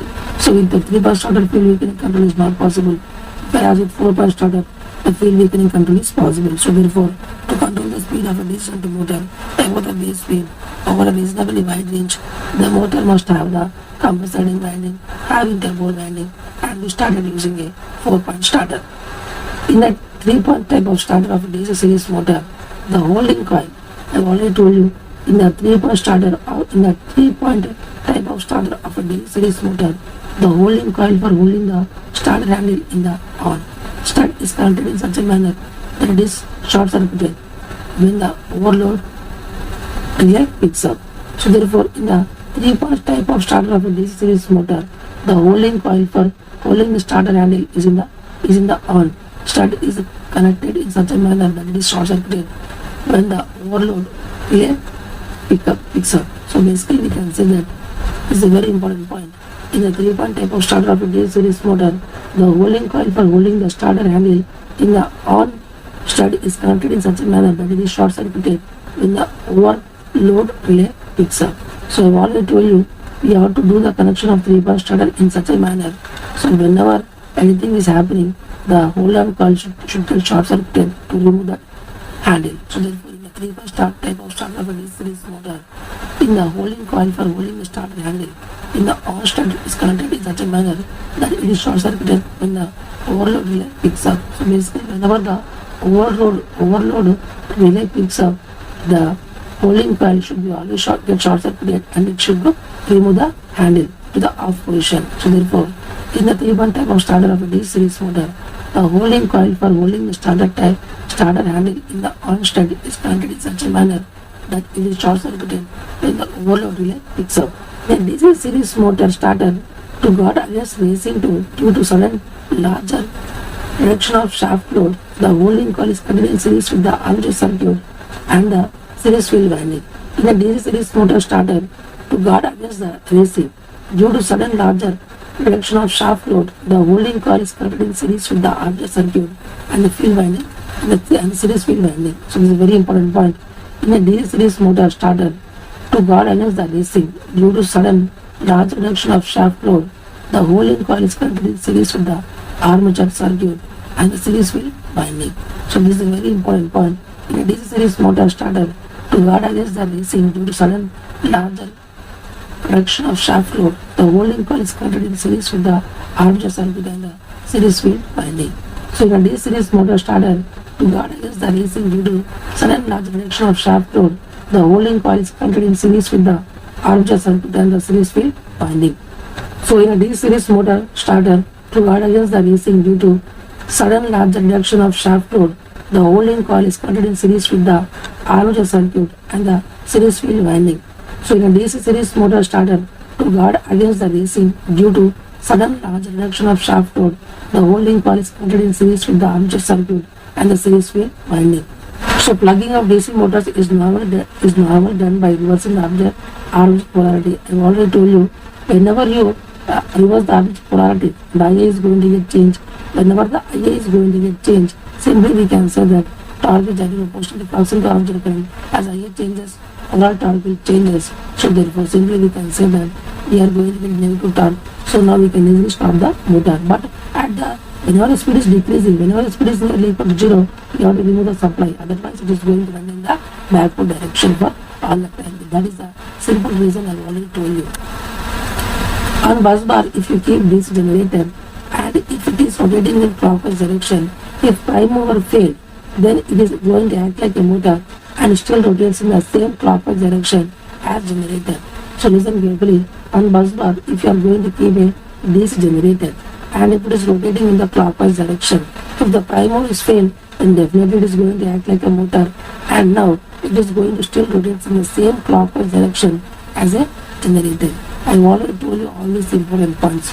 So on bus bar, if you keep this generator and if it is rotating in the clockwise direction, and if the primer is the primer is failed, and is going to act like a motor, and it is going to still rotate in the same clockwise direction as the generator. Simply we can say the same previous direction as that of the generator. I have already told you this important concept in the class itself, so therefore you can see you can listen that in the DC machine concept I have already told you. So on bus bar, if you keep the DC generator, and if it is rotating in clockwise direction, and if the primer fails, then it is going to act like a motor, and it is going to still rotate in the same clockwise direction as generator. All these things I have already told you. So in DC machine, basically let me discuss some important points. The rotational losses are also called as the stray losses. It is a summation of the iron loss plus mechanical loss. I have already told you in DC machine, the rotational losses is also called as the stray losses. It is a combination of the iron loss plus mechanical loss. So mechanical loss is also called as the friction and windage losses. These things I have already told you. So rotational losses is also called as stray losses. It is a summation of the iron loss plus mechanical loss. Mechanical loss is also called as the windage and friction and windage loss. Then what is the total losses? Total losses is a summation of the constant losses plus variable losses. So it is a summation of the constant losses plus variable losses. It is a summation of the, I have already told you, it is a summation of the iron loss, copper loss plus mechanical loss. But iron loss plus mechanical loss is called as the rotational losses plus copper loss. So therefore, the total loss is nothing but iron loss plus copper loss plus mechanical loss. Simply we can call it as rotational loss plus copper loss or constant loss plus variable loss. What is the efficiency of a generator? It is the output power by input power. The efficiency of a generator is equal to output power by input power. So this output power by input power is equal to output power plus losses. So what are the losses? So losses I have already told you. The total losses is nothing but rotational losses is also called as stray losses plus copper losses. So these are the total losses. So the total losses are nothing but rotational loss is also called as stray losses plus copper loss. So therefore this is the thing that you always have to be understanding the concepts in this manner. So therefore finally we can say that efficiency of generator is equal to output power by input power is equal to output power by output power input power is equal to output power plus losses, total losses. Total losses we can write easily. That is rotational losses or stray losses plus copper loss. Now efficiency of the motor. So what is the efficiency of the motor? Efficiency of the motor is equal to output power by input power. So output power you can easily write, which is nothing but here input power minus losses. So input power minus losses are nothing but I have already told you that total losses in a machine is nothing but stray losses plus copper losses. And simply we can say the total losses in a DC machine is nothing but the rotational losses plus copper loss or the stray losses plus copper loss by input power. So by this you can get the efficiency of the generator and also the efficiency of the motor. I have already told you that the rotational loss is also called as stray loss is the summation of the iron loss plus mechanical loss. Every DC machine is fitted with interpoles, and these are used to improve the computation only but not for improving the starting torque. I have already told you basically in every DC machine we are going to use the interpoles, and this basic function is to improve the computation only but not for improving the starting torque. We are not going to improve the starting torque, but we are going to improve only the computation purpose only. So therefore in every DC machine is fitted with the interpoles, and these are basically used for improving the computation only but not for improving the starting torque. It's a very important point that you always have to understand the concept behind this one. So we can say that in every DC machine is fitted with the interpoles, and these are used to improve the computation only but not for improving the starting torque. The speed of a DC motor can be controlled by the variation of armature voltage, field current, armature circuit resistance only. I have already told you here basically the speed is nothing but very simply I have already told you one important point, which is nothing but N is directly proportional to EB by phi. EB is nothing but V minus IA into RA by phi. So you can see clearly the variable parameters for controlling the speed are V and the IA and also the phi. So these are the three parameters which are called as V, I and phi. So with these three we can control the speed of the DC motor. So the speed of the DC motor can be controlled by varying of armature voltage or supply voltage, field current IF. So with the help of field current we can change the flux armature circuit resistance means we are going to change the current IA. So we are going to change the current IA.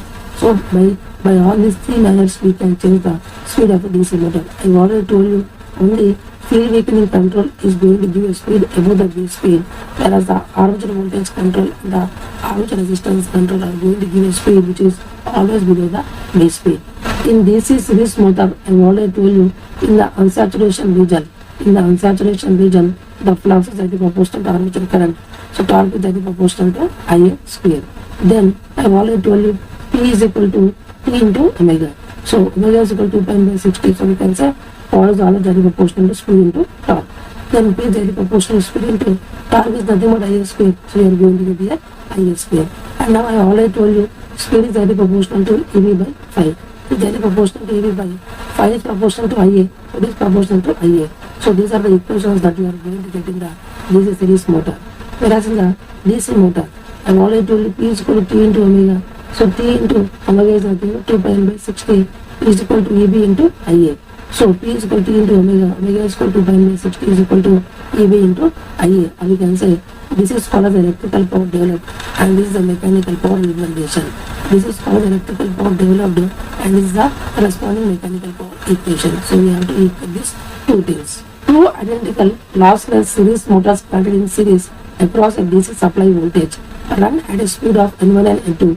Then the ratio of their output power will be 1:1. If it has lossless, then it will be N1:N2. I have already told you one important point.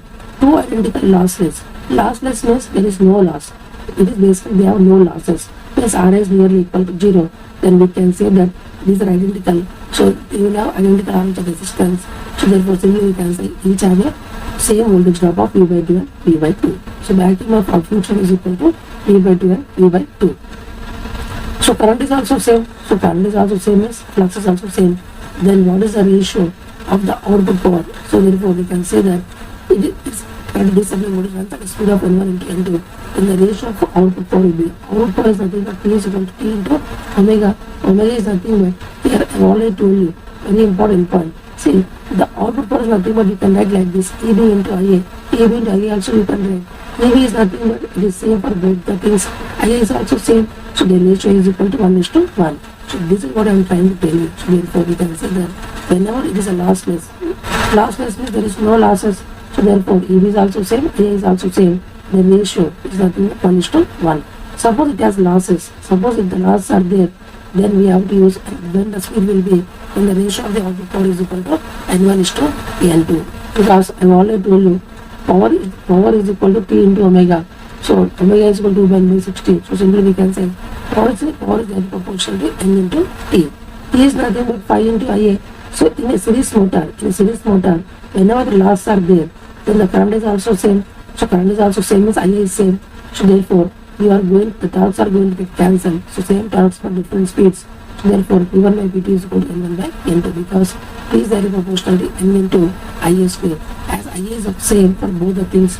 So only thing that you are going to remain is N1 by N2. So P1 by P2 is equal to N1 by N2. Whenever the losses are there, if losses are absent means it is 1:1.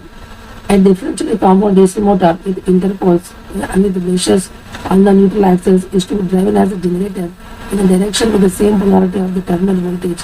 It will then be a cumulative compound generator without reversing the interpole coil connections. A differentially compound DC motor with interpoles and with brushes on the neutral axis is to be driven as a generator in a direction with the same polarity of the terminal voltage. It will be then a cumulative compound generator without reversing the interpole coil connections. So a differentially compound DC motor with interpoles and with brushes on the neutral axis is to be driven as a generator in a direction with the same polarity of the terminal voltage. It will then be a cumulative compound generator without reversing the interpole coil connections. See, it is basically differentially compound DC motor. Suppose if you want to make it a generator, then definitely the current in the previous case current is in the opposite direction with the previous one. So to the one, but the field current is same in both the cases in differentially compound DC motor and also in this generator. The field current is same, but the direction of Ia is going to get changed. Whenever the direction of Ia changes, the phi AC also changes. Previously it was differentially compound, now it is going to become cumulative compound this generator. So it is going to become a cumulative compound. It is going to become a cumulative compound generator. You don't have to reverse the interpole coil connections never. You don't have to change the interpole coil connections. It will automatically change this in the current in that it is going to change automatically direction. So therefore the poles are going to induced as per the requirement. So a differentially common DC motor with interpoles and with brushes on the middle axis is to be driven as a generator in the direction of the same polarity of the terminal voltage. It will then be a cumulative compound generator without reversing the interpole coil connections. Means you don't have to change the interpole coil connections. Frequency indicates the number of cycles present in 1 second. I've already told you frequency means the number of cycles are present in 1 second. So frequency indicates that the number of cycles present in 1 second. See, outer frame is only for mechanical protection in the induction machine, but not for any flux path completion. I've already told you only in the DC machine, the outer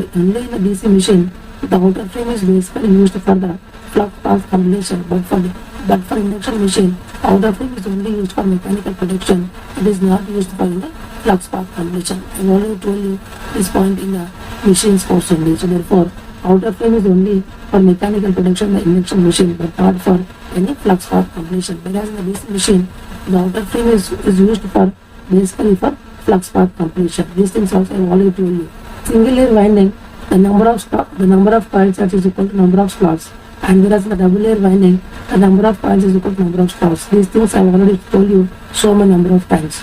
So in a single layer winding, always number of coil sets is equal to number of slots. Whereas listen carefully, irrespective of the type of winding, I have already told you the number of commutator segments on commutator is always equal to number of coils on the armature. This point I have already told you so many number of times. So in a single layer winding, the number of coil sets is equal to number of slots, because in a single layer winding I have already told you here, suppose let me take 30 coils.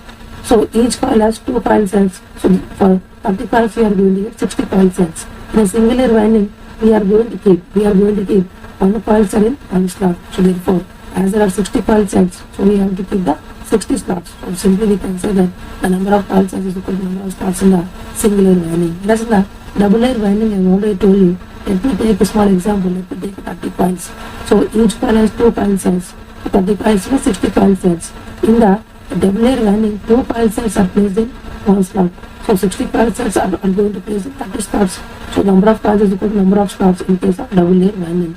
So finally, irrespective of the type of winding, whether it is single layer winding, double layer winding, or progressive winding, or retrogressive winding, or lap winding, or wave winding, always the number of commutator segments on commutator is always equal to number of coils, because always 2 coil sets we are going to connect to one commutator segment. Remember carefully, because two coil sets are going to connect to one commutator segment. This is a very important concept. So M is called as M is the ratio of the slots per pole per phase. Means we can say that M is nothing but the number of slots which are used for one phase under one pole. M is nothing but the number of slots required for one phase under one pole. It is called as a M. If it is an integer, then we use for the integral slot winding with the full pitch winding. Suppose if it is not integer, means we are going to use the fractional slot winding with the short pitch winding. So whenever M is an integer, we are going to use the integral slot winding with a full pitch winding. Suppose if M is not an integer, then we have to use the fractional slot winding with the short pitch winding. This I have already told you. So this is the important concept that you always have to understand. So whenever M is the ratio of the slots per pole per phase, it is going to tell you the number of slots which are required and which are used under one phase.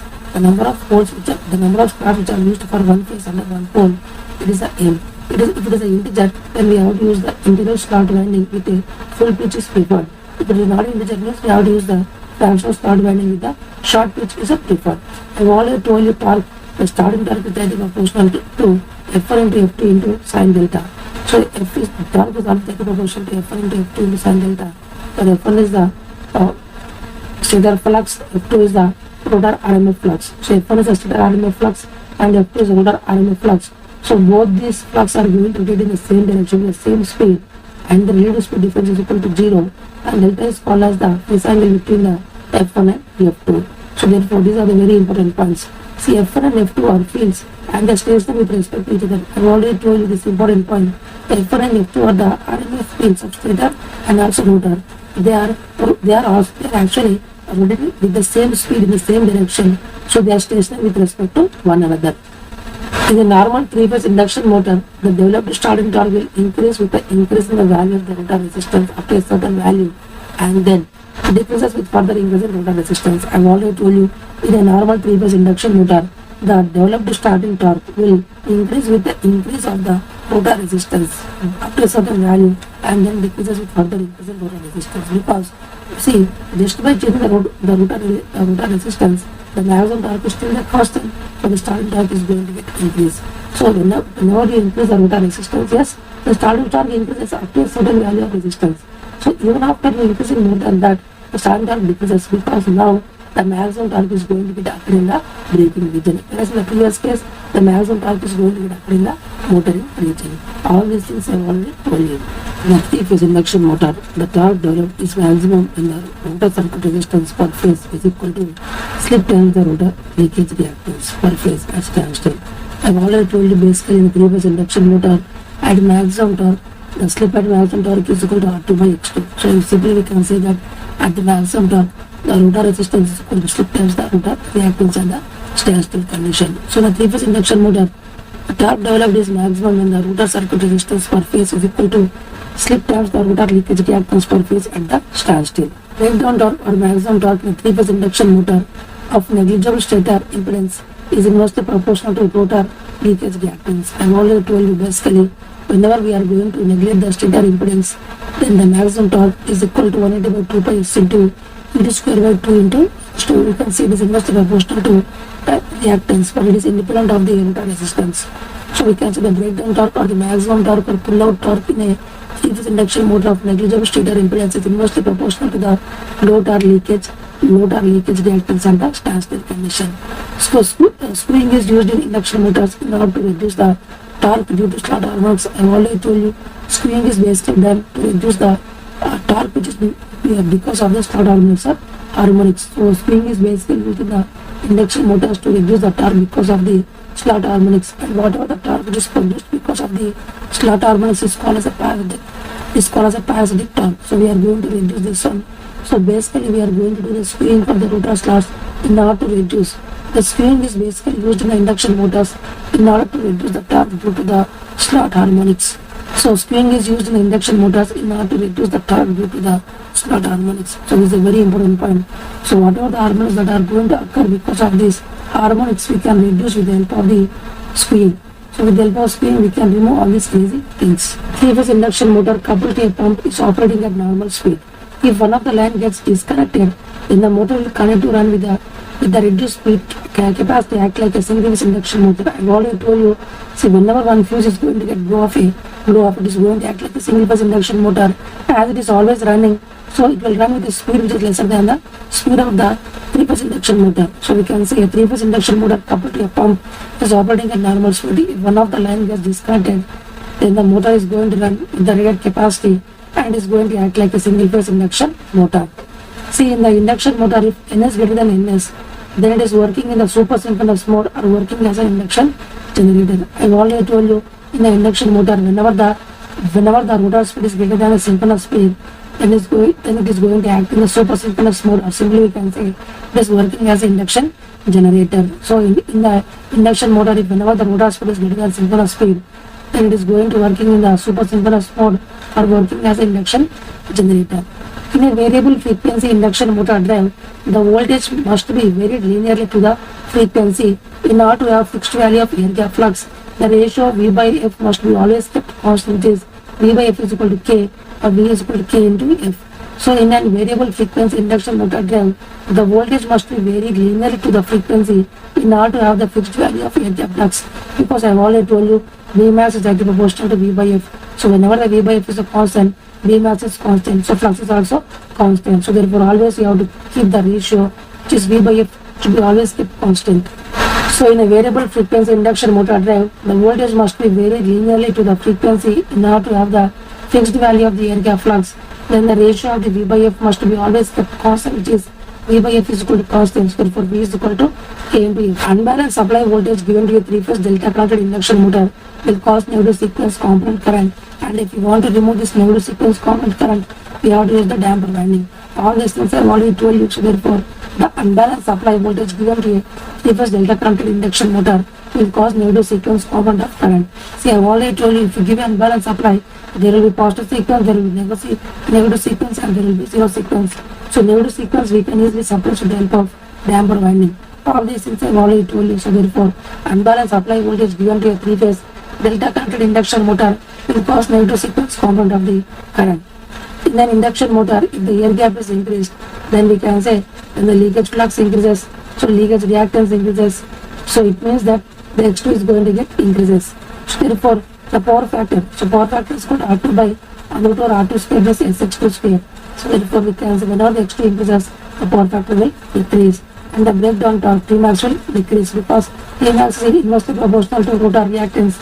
As the rotor reactance increases, the maximum torque will decrease. So all these crazy things are going to happen whenever the air gap is increased. So in an induction motor, if the air gap is increased, then the leakage flux increases. So therefore, the leakage reactance increases, plus X2 increases. So therefore, the power factor is equal to R2 by root R2 square plus X2 square. And the denominator increases, power factor decreases. So therefore, the breakdown torque also, similar to the breakdown torque is also called the maximum torque will decrease, because maximum torque is inversely proportional to rotor reactance. As the rotor reactance increases, the maximum torque will decrease. So these are the things are going to happen whenever we increase the air gap flux. So in induction motor, I have already told you, the starting torque is always directly proportional to square of the phase voltage. So in an induction motor, always the starting torque is always directly proportional to square of the phase voltage. And I have already told you, the number of phases on rotor is equal to the number of rotor slots by number of poles on stator. Because listen carefully, I have already told you, in an induction motor, the number of poles on the stator is always equal to number of poles on the rotor. So therefore, we can say that you can use anything. So therefore, the number of phases on the stator on the rotor, the number of phases on the rotor is equal to number of rotor slots by number of poles on stator, or number of poles on rotor.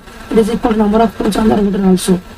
So number of phases on rotor is equal to number of rotor slots by number of poles on stator, number of poles on rotor. They both should be equal. Then only we are going to get the torque is going to produce on the induction motor. And PG is called as the air gap power, or rotor input or stator output. And PCU is called as a rotor copper loss, which is slip times the rotor gap input power, air gap power. And the PM is called as the gross power output, which is equal to air gap power minus copper loss. We are going to get PG minus S into PG. So PM by PG is nothing but 1 minus S. So PG is called as the air gap power, or rotor input or stator output, and PCU is called the rotor copper loss, is equal to slip times the air gap power. And the mechanical PM is called as the gross power output, is equal to air gap power minus rotor copper loss, PG minus S into PG. So by this we are going to PM by PG is equal to 1 minus S. Slip of an induction motor depends on the rotor speed, because I have already told you S is equal to NS minus NR by NS. So slip of an induction motor is going to depend upon the rotor speed, synchronous speed, and also on the shaft torque, but independent of the core losses, because the load torque and the shaft are going to get intersect. So based on that, we are going to get the operating point. So based on that, the speed is going to get defined, and based on that, we are going to define that one also, which is called as the slip. So slip of an induction motor is going to depend upon the rotor speed, synchronous speed, and also on the shaft torque, because the load torque and the shaft torque are going to get intersect to give a operating point. So based on the operating point, we are going to get a speed. So based on the speed, we are going to get the slip. So but it is independent of the core loss. The slip is not dependent upon the core loss. The leakage flux in an induction motor is the flux that links the stator winding or the rotor winding, but not both. See, leakage flux means the flux linking with its own self is called as the leakage flux. So leakage flux in an induction motor is that flux that is going to link the stator winding or the rotor winding, but not the both. So this is a very important point that you always have to keep understanding this important concept. So therefore, simply we can say that the leakage flux in an induction motor is the flux that links the stator winding or the rotor winding, but not the both. It's a very important point. So for negative sequence component, NS is equal to 120 F by P, and P, this is for the forward slip. S is equal to NS minus NR by NS. For the backward slip, which is equal to NS plus NR by NS. So S dash is equal to 2 minus S. This is the forward slip and this is the backward slip. So S dash is equal to 2 minus S. So if you want to find what is the induced negative component frequency means if you want to find what is the frequency because of this negative component slip, then f dash is equal to s dash into f. But if you want to find what is the frequency induced because of the forward slip, then you have to use the forward slip here. If you want to find the frequency induced because of the backward slip, then you have to use the backward slip here. So listen carefully here. See, if you want to find what is the induced frequency on the rotor due to forward slip, means you have to use the forward slip there. Suppose if you want to find what is the frequency induced in the rotor because of backward slip, means you have to use the backward slip here. So this is basically the induced negative component frequency. So for induction generator, I have already told you NS and NR. NR or NS are in the same direction, but NR is always greater than NS. So NR is always greater than NS. And F is called as the frequency in the stator currents output. See, F is called as the frequency in the stator currents output, and F dash is the frequency in the rotor currents, because here F is called as the frequency in the stator currents output. Like simply it is called as the output because it is acting like a generator. It is acting like a generator. So therefore, F is the frequency in the stator currents output, and F dash is the frequency in the rotor currents. So therefore, I have already told you F dash is equal to S into F. Always you have to use the magnitude of the S only you have to consider. F dash is equal to S into F means always you have to consider the magnitude of the S. NS is equal to 120F by P. So therefore now magnitude of S is equal to NS minus NR by NS. Only you have to take the magnitude part. So I have already told you NR is always greater than NS. So F is the frequency in the stator currents, which is output, and because it is a generator, so F dash is equal to frequency in the rotor currents, F dash is equal to S into F. You have to take only the magnitude part. So NS is equal to 120F by P. So S magnitude is equal to NS minus NR by NS. Just you have to take the magnitude part only you have to consider. So you have to use basically the magnitude part only you have to consider. Only the magnitude part you have to consider, and what are the magnitude part you have to substitute here. So linear electromagnetic circuit. So linear electromagnetic circuit means I have already told you the total flux linkage is equal to total number of turns into flux per 1 turn, which is called as the total flux linkage. So lambda is equal to n into phi.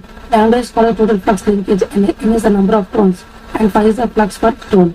So lambda is equal to n into phi is called as the total flux linkage. See, field energy is the energy absorbed by the magnetic system to establish the flux phi. I have already told you field energy is the energy absorbed by the magnetic system to establish the flux phi. So we can say that field energy. So field energy means it is the energy which is absorbed by the magnetic system to establish the flux phi.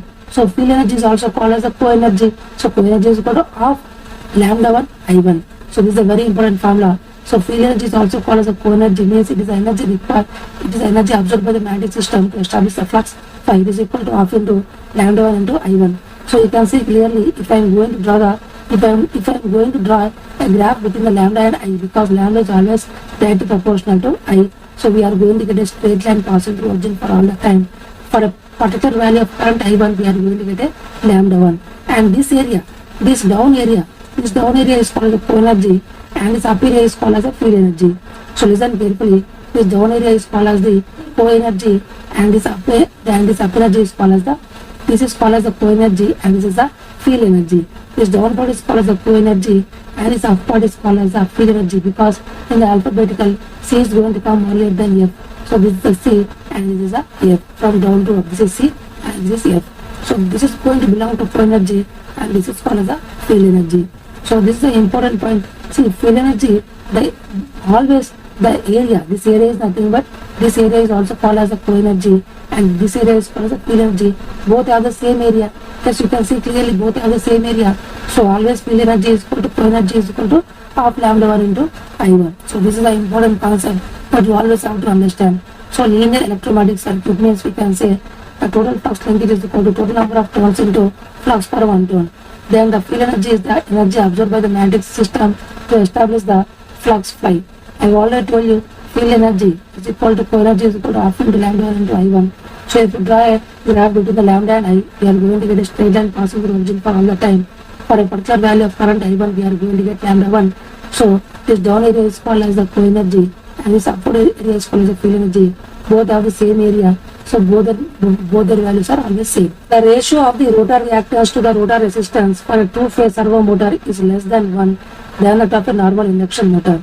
The ratio of the rotor reactance to the rotor resistance R for a two-phase servo motor is less than 1 for a normal than a, I have already told you, X by R the X by R ratio of a servo motor is always lesser than the X by R ratio of a normal induction motor. So always the ratio of the rotor reactance to the rotor resistance for a two-phase servo motor is less than that of the normal induction motor, because I already told you the X by R ratio, the X by R ratio of the servo motor is always lesser than the X by R ratio of a normal induction motor. These things I already told you.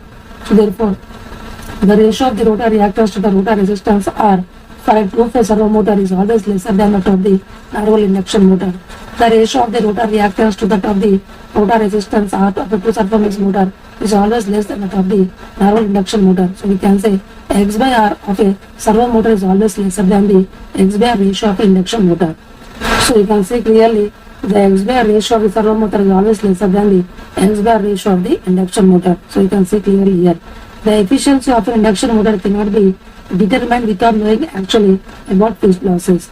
The efficiency of an induction motor cannot be determined without knowing actually about fixed losses. I already told you, you have to know the fixed losses. Then only you can go for the figuration of the efficiency of an induction motor. So efficiency of an induction motor cannot be determined without knowing actually about the fixed losses. So we can say that the efficiency of induction motor cannot be determined without knowing the actually about the fixed losses.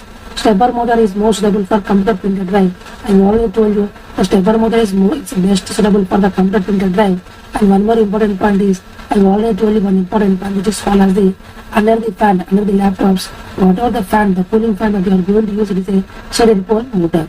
These things I have already told you. If the load of the squirrel cage induction motor operating on a constant voltage and a constant frequency is supplies increased, then suppose if you are going to increase the load on a squirrel cage induction motor, then what is going to happen? If you are going to increase the load, then the rotor speed decreases. The rotor speed decreases means the slip will increase. The rotor speed decreases means slip will increase. So whenever the slip increases, the copper loss increases, so efficiency decreases. And one more thing is here, I have already told you, power factor is equal to R2 by under R2 square plus SX2 square. As S increases, the numerator, so now power factor increases and the power factor angle decreases. So if the load on a squirrel cage induction motor operating on a constant voltage, constant frequency, S supply is increased, then the power factor angle decreases, power factor increases, and the rotor speed decreases. So therefore, the slip will increase. All these things I have already told you. See, whenever the load is increasing means the current increases. So whenever the current increases means the phase angle between them will induced voltage and the induced current is going to decrease. So power factor will increase. So this is the simple concept that you always have to understand. When a three-phase induction motor is loaded from no load to when a three-phase induction motor is loaded from no load to rated load, then there is an improvement in the power factor. And I've already told you, when a three-phase induction motor is loaded from no load to rated load, then there is an improvement in the power factor. I've already told you, by improving the load. See, I've already told you, by improving the load, if you are going to increase the load, you can say power factor increases. These things I've already told you. So power factor increases means the power factor angle decreases. So this is the important point. So I've already told you, by loading. So by loading we are improving the efficiency. By loading, actually we are improving the power factor of the load. Because by loading, what is going to happen? By loading, we are going to improve the power factor of the load. So power factor of the load. So therefore, see, we can say we are going to improve the power factor of the induction motor. So by loading, actually we are improving the power factor of the induction motor. The torque increases almost in proportion to speed. You can say, see, whenever the load is increases, then we can say that the rotor speed decreases. So slip is going to get increased. So whenever the slip increases, the torque is also increases in the stable region, and the air gap flux is constant, because we are going to keep the V by F as a constant. So this is the important point that you always have to understand. So whenever we are going to increase the load, we are basically increasing the power factor of the induction motor, means the power factor angle decreases and the rotor speed decreases. So slip increases, the torque is also increases in the linear region, and the air gap flux is constant because V by F is constant. See, 1 HP is nothing but 1 horsepower is equal to 746 watt. So 1 horsepower is equal to 746 watt. So 1 horsepower is equal to 746 watt. An induction motor is fed from a balanced three-phase supply at rated voltage and frequency through a bank of 3 single-phase transformers connected in the delta. If one unit of the bank develops a fault and is removed, then the machine can be loaded to the extent of 57.7 percentage of its rating with a balanced supply at its terminal. I already told you, therefore, here if you are going to remove one transformer bank, the remaining supply is only 57.7 percentage of the overall previous one. So this is the now the new rating capacity of the transformer, which is an induction motor is fed from a balanced three-phase supply at rated voltage and frequency. A bank of three single-phase transformer connected in the delta. If one of the unit bank develops fault and is removed, then the machine can be loaded to the extent of 57.7 percentage of its rating with balanced supply at its terminal. So if you are going to remove one transformer, the new rating is 57.7 percentage of the old one, and we are going to get a balanced supply. So now in a single phase induction motor, I have already told you T total is called as the total developed torque, and TF is called as the torque developed due to forward slip, and TB is called as the torque developed due to backward slip. Then what is the net total torque? Net total torque is equal to forward torque minus backward torque. So you are going to get an expression which is called as the ID square into R2 by 2 omega s into 1 by SF minus 1 by backward slip. Backward slip means 2 minus forward slip. So this is a very important formula. The total torque for single phase induction motor is equal to forward torque minus backward torque is equal to ID square into R2 by 2 omega s into 1 by forward slip minus 1 by backward slip. Backward slip is nothing but 2 minus forward slip. So you can say clearly the total torque is directly proportional to rotor resistance. So higher is the rotor resistance, more is the total torque developed, which results in quicker acceleration. So we can say higher is the rotor resistance, more is the total torque developed, so which results in a very quick acceleration. So in a single phase induction motor, you can say clearly that T total is called as the total developed torque, and TF is called as the torque developed due to the forward field, and TB is called as the torque developed to the backward field. So total torque is equal to forward torque minus backward torque is equal to ID square into R2 by 2 into omega s into 1 by SF minus 1 by backward slip is nothing but 2 minus forward slip. As you can see clearly, the total torque is directly proportional to rotor resistance. So higher is the rotor resistance, more is the total torque developed, which results in a very quick acceleration. A three-phase induction motor requires a starter because the induced secondary voltage and as the currents in the windings are abnormally high during the starting. I already told you, basically during the starting condition, whatever the currents, induced currents and the voltages are very high, but during the running they are very less. So we can say very small amount of time there is a large amount of dip. So to overcome this, we are going to use the starters. So therefore a three-phase induction motor requires a starter because an induced secondary voltage and hence the currents in the windings are abnormally very high during the starting. So I have already told you whatever the induced voltage in the rotor and whatever the currents induced current in the rotor are very high. So because of these reasons only we can say that at the starting we need a starter. So a three-phase induction motor requires a starter because the induced secondary voltage and hence the currents in the windings are abnormally very high during the starting. So to overcome this we have to use the starter. So in the induction motor, whenever the V by F is a constant control method, then I have already told you Bmax is directly proportional to V by F. So now in a V by F is a constant, so Bm is also constant. See, for low frequency we have to apply the low voltage. For medium frequency we have to add the medium voltage. For high frequency we have to add the high voltage. Generally the ratio is a constant, but this is going to applicable only in the medium frequency and medium voltage, but not in the lower frequency, low voltage and higher frequency and high voltage. So whatever the concepts that we have learned under the V by F as a control, constant control, means whenever the V by F is a constant, I have already told you the maximum torque is also constant. So we can say that is going to applicable only in this medium frequency and medium voltage, but not in the low frequency, low voltage and high frequency, high voltage. Even though the ratio is a constant, but whatever the things that we have studied, they are not applicable here. Only they are going to applicable only in the medium frequency and the medium voltage. So I have already told you, if V is equal to constant as F increases, as you can see clearly, as V is equal to constant and F increases, then Bm decreases. Bm is nothing but maximum flux density decreases. As maximum flux density decreases, the flux decreases. Then definitely if the flux decreases, then we can say the overall torque is also going to get decreased, because as the flux is reduced, the EMF in between the rotor is also going to get reduced, and the torque is directly proportional to E square, because T is equal to 180 by 2 pi less into S into square R2 by R2 square plus S x2 square.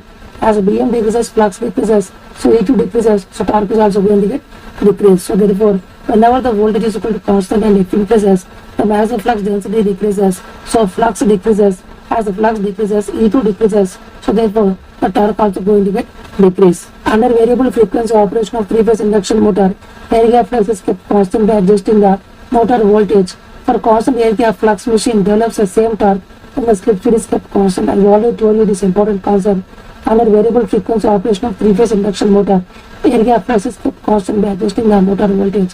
For constant air gap flux, machine develops the same torque when the slip speed is kept constant. I already told you in the V by F control. In the V by F control, if you want the same torque, then definitely slip speed should be always constant, and also the maximum torque is always constant. These things I already told you in the V by F control. So if you want the same torque in a V by F control, then the slip speed should be always same, which is ns1 minus nr1 is equal to ns2 minus nr2. I've already told this important point, or S1 into ns1 is equal to s2 into ns2. Already things I've already told you. In order to control the speed of a slip ring three-phase induction motor through injected voltage in its rotor circuit, if this voltage and the rotor voltage should essentially of the same frequency. So if you want to basically control the speed of a slip ring three-phase induction motor by injecting the voltage, whatever the injected voltage and the induced voltage in the rotor, they should be of same frequency. Then only you are going to control the rotor speed. Then only you are going to control the rotor speed. This is a very important point. I have already told you torque is directly proportional to S into E2 square. Suppose if both are in phase, E2 increases. So for a constant torque demand, as E2 increases, S will decrease. As S decreases means NR will increase. So basically, by injecting the voltage, you are increasing the speed. By injecting the voltage in the phase opposition, you are decreasing the speed. So listen carefully. I have already told you by injecting the voltage in the rotor with the same frequency as the rotor induced EMF, if both are in phase, the overall induced voltage will increase. And I have already told you in the stable region torque is very proportional to S into E2 square. As E2 increases, then for a constant load torque, so as E2 increases, T is a constant, so S should decrease. S is decreasing means NR is increasing. So therefore simply we can say, if you give a in phase, if you inject the voltage in phase with the rotor induced voltage of same frequency, the rotor speed will increase. Otherwise, if you inject the voltage of same frequency in a phase operation to the rotor induced EMF, then the speed will decrease. These things I have already told you. Under V by F control of induction motor, the maximum value of developed torque remains constant over a wide range of speed in the subsynchronous region because the magnetic flux is maintained almost constant at the rated value by keeping the ratio V by F constant over the considered speed range, and also slip speed is also constant, which is ns minus nr is constant. I have already told all these important points in the V by F control. Under V by F control of induction motor, the maximum value of the developed torque remains constant over a wide range of speed in the subsynchronous region because the magnetic flux is maintained almost constant at the rated value by keeping the ratio V by F constant over the considered speed range, and also slip speed is also constant. See, I have already told you. See, V by F control is applicable only for the medium voltage and medium frequency. In this range, always maximum torque is always constant because as V by F is a constant, flux is constant. So maximum flux density is a constant. So flux is a constant. So therefore we can say the maximum torque is also constant, and the slip speed is also always constant. So slip speed is also always a constant. These things I have already told you in the V by F control itself. So in the induction machine, I have already told you in the motoring region, S is going to lie between 0 to 1, whereas in the plugging region, S is going to lie between 1 to 2, and in the generating region, it is going to lie between -1 to 0. So in the generating region, it is lying from -1 to 0. In the motoring region, it is lying from 0 to 1, and in the plugging or braking region, it is lying from 1 to 2. So this is an important point. In the generating region, the slip is lying from -1 to 0. In the motoring region, it is lying from 0 to 1, and in the plugging or braking region, it is lying from 1 to 2. All these things I have already told you. See, basically plugging means making machine to stop the rotation. So it takes more electrical power from the mains, and it draws mechanical power through the shaft. So during plugging means basically making the machine to stop the rotation. So it takes more electrical power from the mains, and it draws the mechanical power through the shaft. So it is going to take the more electrical power from the mains, and it draws the mechanical power from the shaft also. So plugging means making machine to stop the rotation. So it draws or takes more electrical power from the mains, and it also draws the mechanical power through the shaft. So basically we can say that simply here it is going to draw both the electrical power from the mains and also the mechanical power through the shaft. So by plugging, basically we are taking the energy from the mains and also through the shaft. So therefore plugging means making machine to stop the rotation. So it draws or takes more electrical power from the mains, and also it draws the mechanical power through the shaft. So by plugging we are going to stop the rotation. So we are going to change the terminals of the armature in case of DC machine, but in case of induction machine we have to change any two supply terminals. So therefore we can say that here basically we are taking the more electrical from the mains and also drawing the mechanical power through the shaft. So plugging means making machine to stop the rotation. So it draws or takes more electrical power from the mains, and also it takes the or draws the mechanical power through the shaft. An induction generator takes reactive power from the mains and supplies active power to the mains. I already told you, induction generator always takes the reactive power from the mains and supplies active power to the mains. So induction generator takes the reactive power from the mains and supplies active power to the mains. The voltage actually used for setting up the usual flux in the air gap of a three-phase induction motor is lesser than the applied voltage, because whatever the applied voltage that you are going to give, some will be dropped. The remaining voltage is only useful for making the flux. The voltage actually used for setting up the useful flux in the air gap of a three-phase induction motor is lesser than the applied voltage. So the voltage actually used for setting up the usual flux in the air gap of a three-phase induction motor is always lesser than the actual voltage. I have already told you, whatever the voltage that you are going to apply, some will be dropped in the internal impedance and the remaining voltage is used for making the flux. So we can say the voltage actually used for setting up the useful flux in the air gap of a three-phase induction motor is lesser than the applied voltage. The rotor of a 4-pole 3-phase squirrel cage induction motor is replaced by a 3-phase 4-pole wound rotor.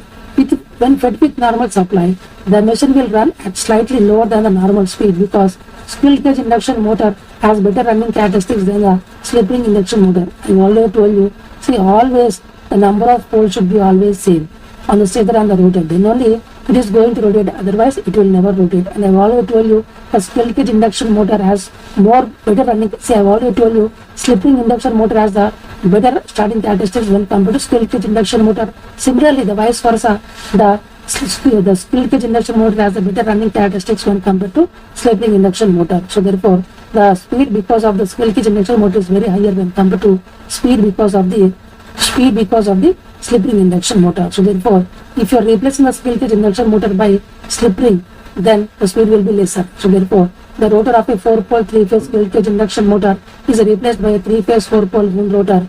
When fed with normal supply, the machine will run at a slightly lower than the normal speed, because squirrel cage induction motor has better running characteristics than a slip ring induction motor. The following performance characteristics are attributed to a 3-phase induction motor without screwing this. See, I already told you. See, if you are screwing the slots, then what is going to happen? I already told you, you are removing the crawling and cogging, and also as the length increases, the copper loss increases, so efficiency will decrease. So therefore, I already told you efficiency will decrease. And what is the power factor? So here efficiency are going to get decreased, but we need the higher magnetizing current, and the power factor is also very higher. So this is a very important point. So if you are not screwing this, I have already told you efficiency is higher, and the possible of cogging and crawling are going to happen, and the power factor is higher and lower magnetizing current compared to slip ring rotor. So we need more lower magnetizing current. So these are the things that are going to happen whenever you are not screwing. So efficiency is higher, but you are going to have a cogging and crawling. So the crawling means it is running at the lower speed, assuming it is a stable region. Cogging means we can say it is basically the locking tendency. And also power factor. So high power factor you are going to get. So you are going to get a high power factor. And the lower magnetizing current compared to slip ring rotor. So you are going to get a lower magnetizing current when compared to slip ring rotor. So I have already told you, screwing is going to definitely reduces the efficiency. I have already told you, screwing is basically it is going to reduce the efficiency. For a rotor fed 3-phase induction motor, the absolute speed of the rotating magnetic field in space is the difference between the synchronous speed and the rotor speed. I have already told you, for a rotor fed 3-phase induction motor, the absolute speed of the rotating magnetic field in space is the difference between the synchronous speed and the rotor speed. I will explain all these things in the class also. So listen carefully. I have already told you, see, NS, if you are going to give supply to the rotor, then this magnetic field is going to rotate. Suppose, let me assume the rotor is rotating in the anti-clockwise, then the field is going to rotate in the clockwise direction, which is opposite to the rotation. It is always going to rotate in the opposite to the rotation. Its speed is nothing but Ns with respect to rotor speed. So Ns is the speed of the rotating magnetic field with respect to rotor speed, and the rotor speed is nr. So now I want to find what is the RMF speed with respect to stator. So we can say simply the speed of the magnetic field with respect to rotor is equal to speed of the magnetic field with respect to stator minus speed of magnetic field, speed of rotor with respect to stator. So now what is the speed of rotating magnetic field with respect to rotor? I am going to assume clockwise as a positive, so which is plus ns is equal to speed of rotating magnetic field with respect to stator. We need to figure out minus. Then what is the speed of rotor with respect to stator, which is it is rotating in the anti-clockwise, which is sign sensitive, so minus nr. So minus to minus is plus. So if you take plus nr to the LHS, we are going to get ns minus nr is called as the speed of the RMF with respect to stator, or you can say any stationary surface. So ns minus nr is called as the absolute speed of the rotating magnetic field whenever you are going to give a three-phase supply to the induction rotor. So for a rotor fed three-phase induction motor, the absolute speed of the rotating magnetic field in space. Absolute speed means the speed of the RMA with respect to any stationary surface like stator. So therefore, the absolute speed of the rotating magnetic field in space is the difference between the synchronous speed and the rotor speed. Crawling effect means the speed of the induction motor is very less than the synchronous speed because of the slots in the stator and the rotor. The flux distribution is not pure sinusoidal, so harmonics present and the distortion in the torque and speed characteristics will happen. I have already told you this is an important point. Basically, crawling means the speed of the induction motor is very less than the synchronous speed. It is nearly equal to 1/7 of the synchronous speed. See, because of the slots present on the stator and the rotor, so because of these slots only, the flux distribution will be not pure sinusoidal, so harmonics are going to present, so it is going to distort the overall torque speed characteristics. So we are going to get two peaks. So we are going to get two peaks and two bumps we are going to get in the torque speed characteristics. So you can say clearly this is the overall torque speed characteristics that we are going to get because of this harmonics. So you can say this is the stable region and this is also stable region. So therefore, at the stable point, the constant speed is very less, but at the stable point, the speed is very high. So crawling means here this induction motor may think that this is a stable point and it is going to operate at this very low speed. This is called as a crawling because of the harmonics. Harmonics are going to present because of the slots in the stator and the rotor. So therefore, we can say that the crawling effect means the speed of the induction motor is very less than the synchronous speed because of the slots in the stator and the rotor. The flux distribution is not pure sinusoidal, so harmonics are going to present and the distortion in the torque speed characteristics will happen. See, a three-phase slip ring induction motor is fed from the three-phase slip ring induction motor is fed from the rotor side. The stator winding short circuited. The frequency of the currents flowing in the short circuit stator winding will be slip frequency F dash is equal to S into F. I have already told this important point. F dash is equal to S into F. So therefore, F dash is equal to S into F.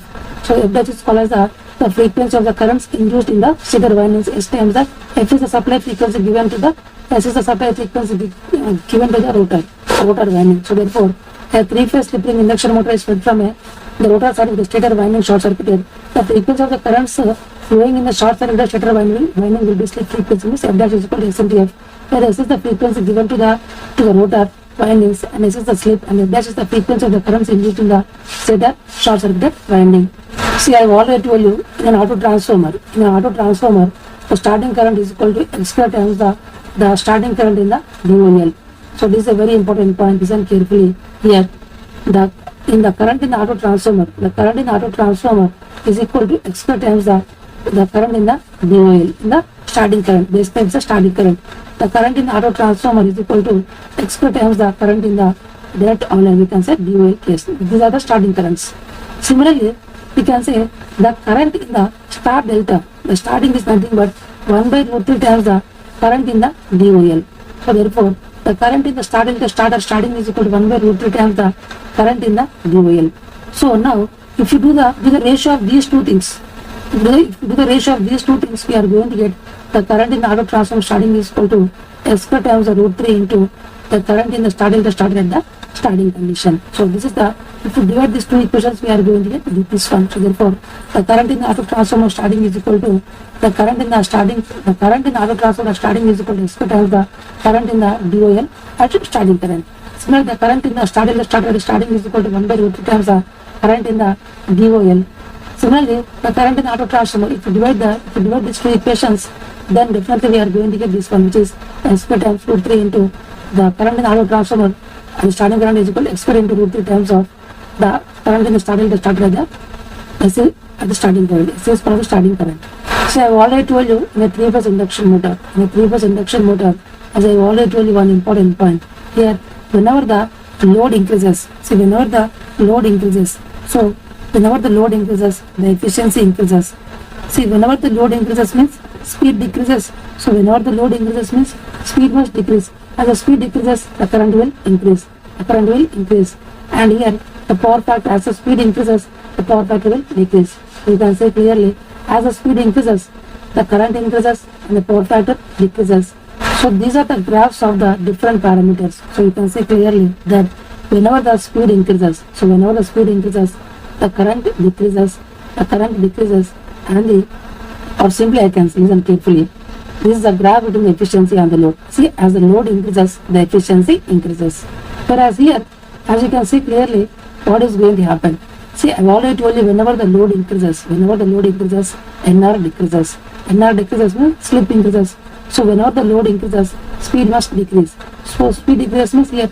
So whenever the load increases, so speed will decrease. So it will draw more amount of current to produce the current torque. So therefore, whenever the load increases, the speed will decrease. As the speed decreases, it requires more amount of current to produce the torque.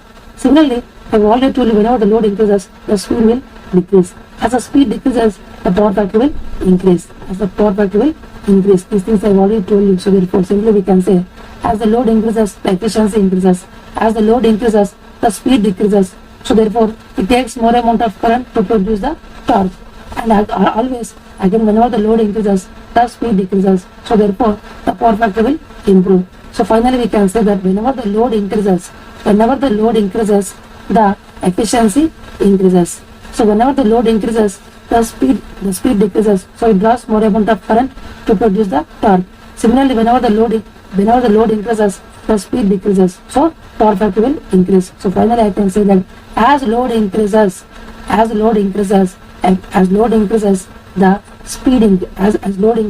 the speed decreases. So therefore, the current drawn will increase to get the more torque, and the efficiency will be very higher, and the power factor also will be very higher. So listen carefully. Whenever the load increases, the speed will decrease. So whenever the load increases, the speed will decrease. So it draws more amount of current to produce the torque. So efficiency increases and also the power factor increases. So this is the statement that you always have to understand. So whenever the load increases, speed decreases. So it draws more amount of current. To produce a more torque. So efficiency increases. So therefore power factor also increases. So this is the thing that you always have to understand. Series inductor method of starting induction motor has both starting voltage and starting current are very less. So poor starting torque. Series inductor means basically we are going to keep the auxiliary winding. So if you keep auxiliary winding directly without any capacitor, I have already told you whatever the starting current and the starting voltage and starting current, their power factor angle is very less. So whenever the power factor angle is less, sin alpha is also less. So torque is also very less. So we can say very poor starting torque. So we have to keep the capacitor in series with the auxiliary winding to increase the alpha. So therefore, if you increase the power factor alpha, if you increase the angle alpha, more sin alpha, so more sin torque you are going to get. The series inductor method of starting induction motor has both the starting voltage and starting current are very less, or we can say the power factor angle, the angle alpha between the IM and IA is very less. So it is very less. So it is not enough to even produce the starting torque. So this is a very important point that you always have to understand. In a 3-phase induction motor, whenever the V/F ratio is a constant and the load torque is equal to constant, then what is the thing that are going to happen? See, suppose I have already told you in a V/F ratio is a constant, it is going to apply only on the medium voltage and the medium frequency, but not in the low frequency and low voltage or high frequency or high voltage. All these rules, all these things are going to apply only in the case of V/F is a constant and TL is equal to constant. Suppose I am going to assume the load torque is equal to constant. Then as V/F is a constant, then magnetic flux density is a constant. So flux is also constant. This is called as a air gap flux. So flux is also constant. And I have already told you for a constant load torque, we will get the slip speed is same. Which is Ns minus Nr is equal to constant, or simply S into Ns is always constant. And the stator current is also constant. See, stator current is also constant, and the maximum torque is also constant. Maximum torque is also constant, and the stator current is a constant, but S is equal to ns minus nr by ns. This is not a constant, but the slip speed is constant, but slip is not constant. So you can say slip speed is constant, but slip is variable. So ns minus nr by ns is a variable or not constant. S is also called a slip or point of slip, and Is is called a stator current. So stator current is a constant, and also maximum torque is also constant. So we can say that maximum torque is also constant. So these are the things that are going to occur. So slip speed is a constant, flux is a constant, the stator current is a constant, maximum torque is constant, but the slip is variable. All these things are going to occur for a V by F is a constant for a load demand of constant load demand. See, DOL starting of induction motor means direct online starting of induction motor. See, I have already told you what is the torque expression. P is equal to T into omega. So T is equal to P by omega. P is nothing but rotor input.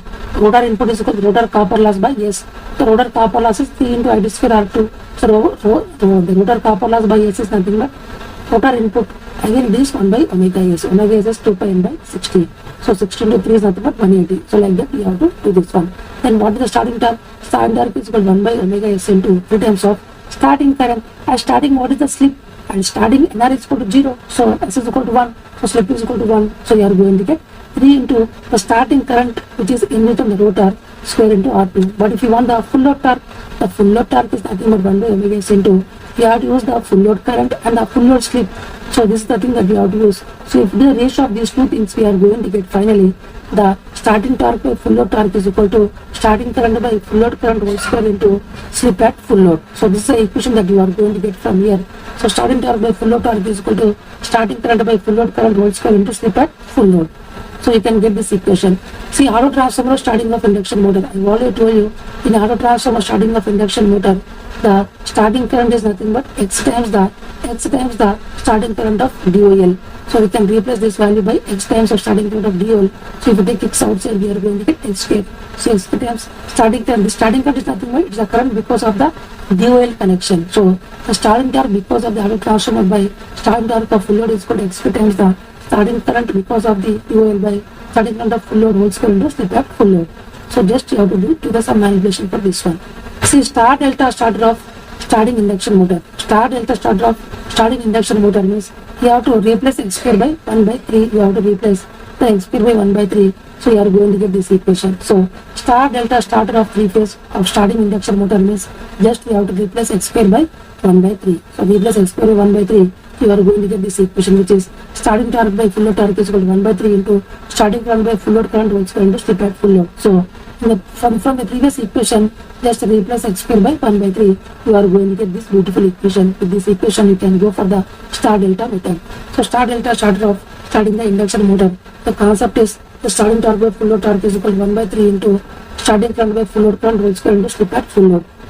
So TM is called as a motor torque. TM is called as a motor torque, and DL is called as a load torque, and DA is called as a accelerating torque. So always accelerating torque is equal to motor torque minus load torque. So listen carefully. Always TM is called as a motor torque, and TL is called as a load torque, and DA is called as a accelerating torque. So always accelerating torque is equal to motor torque minus load torque. So we can say TM is called as a motor torque, and TL is called as a load torque, and DA is called as a accelerating torque. So always accelerating torque is equal to motor torque minus load torque. So TM is called as a motor torque, and TL is called as a load torque, and DA is called as a accelerating torque. So always accelerating torque is equal to motor torque minus load torque. I have already told you, as the load on a generator decreases and output frequency increases. These things I have already told you. See, whenever the load demand increases, the frequency will fall. These things I have already told you. The reverse is, whenever the load demand on generator decreases, we can say output frequency will increases. See, this is a graph that you are going to get. So whenever the load demand increases, the frequency will fall. See, whenever the load demand on generator decreases, the frequency will increase. So you can see clearly from this diagram. So as the load on generator decreases, as the power demand decreases, so output frequency will increase. So therefore, whenever the load demand on generator increases, the frequency will fall out. And whenever the load demand on generator decreases, the output frequency will increase. So you can see clearly from this graph also.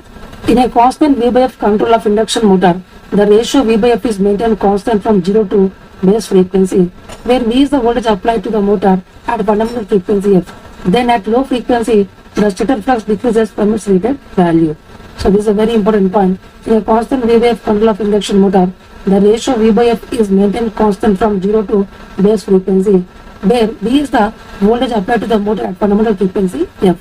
Then at low frequency, the stator flux decreases from its rated value. I have already told you this V by F is applied only at the medium values, but not at the low values or high values. So at the low values, we can say that at low values, I have already told you, when V by F is a constant, the flux is constant only for the medium values, but for low values, as the frequency increases, the flux also increases. So in a constant V by F control of induction motor, the ratio V by F is maintained constant from 0 to base frequency, where V is the voltage applied to the motor at the fundamental frequency F. Then at low frequency, the stated flux decreases from its rated value. So as I am going to increase the frequency, then we can say the flux will decrease, because at low values this principle is not applied. See, V by F is a constant only for the medium voltage and medium frequency, but not for low frequencies. So we can say that we can say very simple point which is called as like this. So only at the medium frequencies the V by F ratio is a constant, so flux is constant. But at the low frequencies V by F is not constant. So as you decrease the frequency, the flux will increase. So you can see clearly from this graph. So at the medium frequencies, we can say the V by F ratio is a constant, so therefore flux is a constant. Whereas at the low frequencies, even though V by F is a constant, as the frequency decreases, the flux will increase. You can see clearly from this relation, because Bm is directly proportional to V by F and phi is directly proportional to Bn. So let me take this clockwise as the positive axis and this is the negative axis. Suppose you can see clearly here, suppose this is the TA, that TA increases and this is the rotor speed increases. So whenever the TA increases, suppose TA is acting in the same rotor rotation. Suppose if the rotor is rotating in this direction, and if I increase the TA also, if I increase TA, then N is also increasing. So we can say that it is said to be unstable region. It is said to be unstable region. Whenever the TA increases, N is also decreasing. It is not a stable region, because here I have already told you, suppose the speed is increasing. Suppose if the speed is increasing, then what is the function of TA? TA must reduce to decrease that speed. So therefore, suppose speed is increasing means, I have to see the torque must reduce to decrease the speed to the stable point. But here we can see, as the speed is increasing, the torque is also increasing in the same direction. So we can say it is said to be unstable region. Whereas here, suppose let me take this is the rotor speed. The rotor speed is increasing, so torque must reduce. If the torque is reducing in the same direction, the speed will reduce and it will become the stable point. It is called as a stable region. Whereas here, if you take here, suppose the speed is decreasing. The speed is decreasing means the torque should increase to make the speed as constant, but here torque is also decreasing. It is said to be unstable. Similarly here, suppose if the speed is decreasing, then the torque should increase in the same direction to make the speed to constant.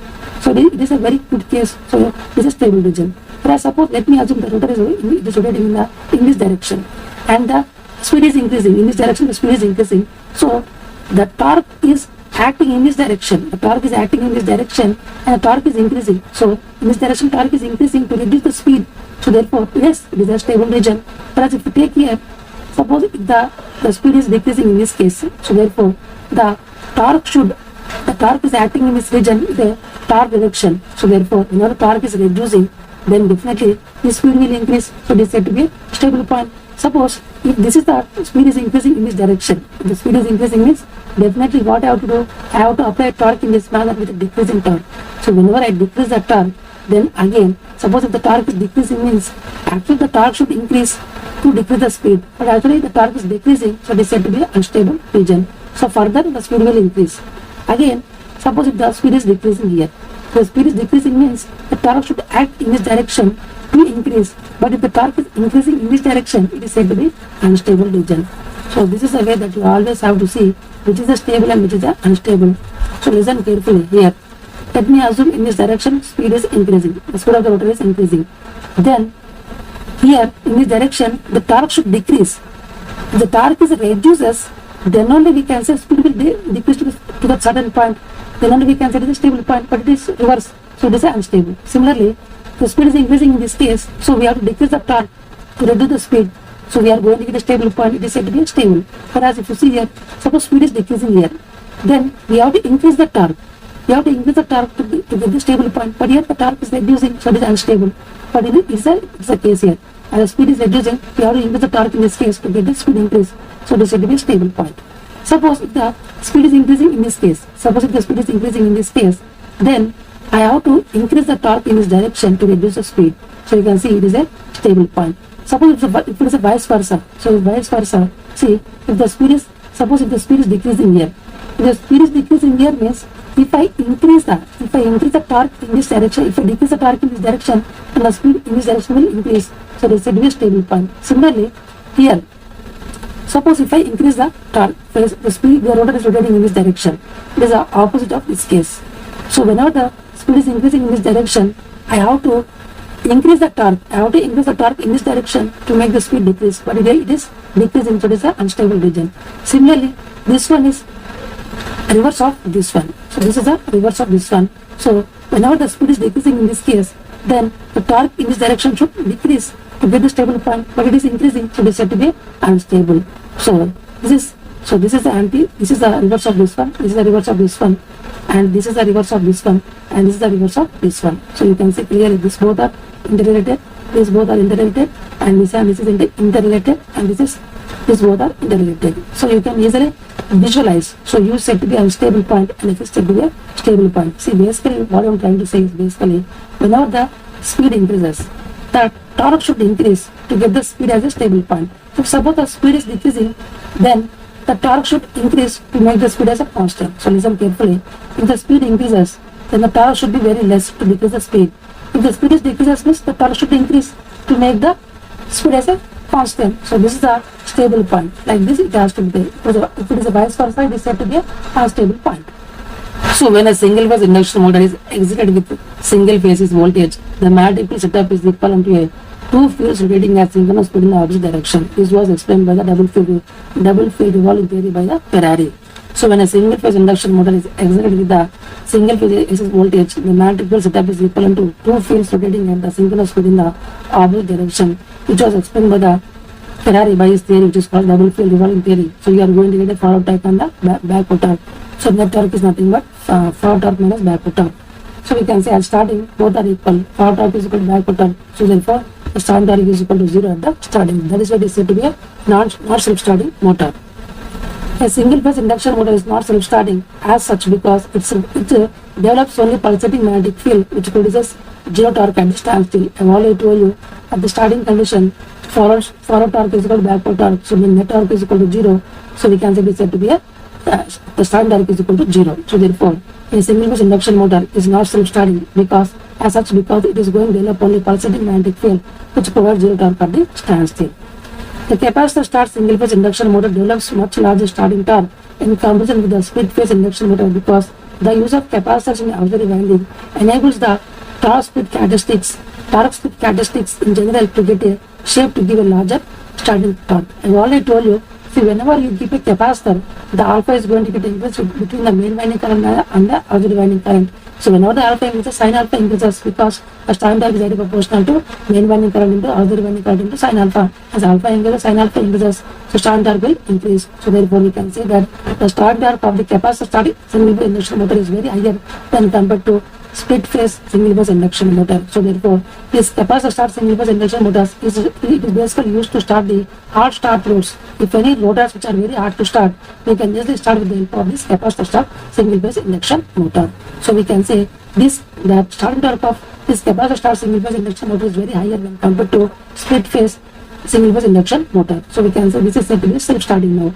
The capacitor start single phase induction motor develops much larger starting torque in comparison with the split phase induction motor because of the use of the capacitors in the auxiliary winding enables the torque split characteristics in general to get a shape to give a large starting torque.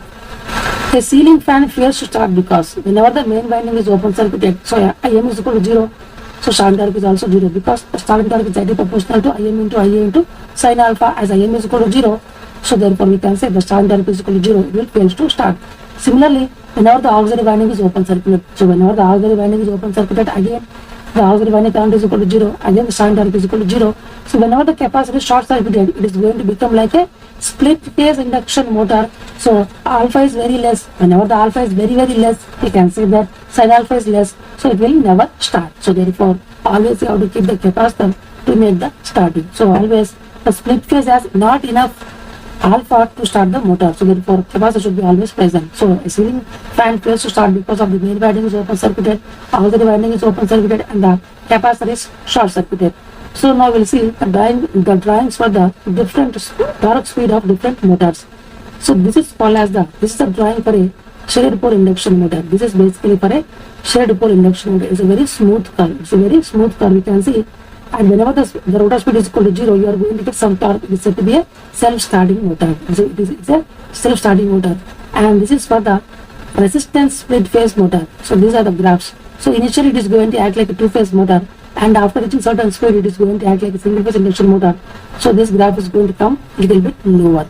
So initially it is going to act like a two-phase motor, but later it is going to act like a single phase motor. So this is a graph for the resistor split phase motor. Similarly for capacitor, see for the capacitor start motor, this is basically capacitor start and capacitor run. You can see we can see clearly that starting torque is very higher. Now we can see the starting torque is very higher. It's a very higher for this capacitor start and capacitor run motor. See, capacitor run motor will have the huge amount of starting torque. So you can see clearly it is having a huge amount of starting torque.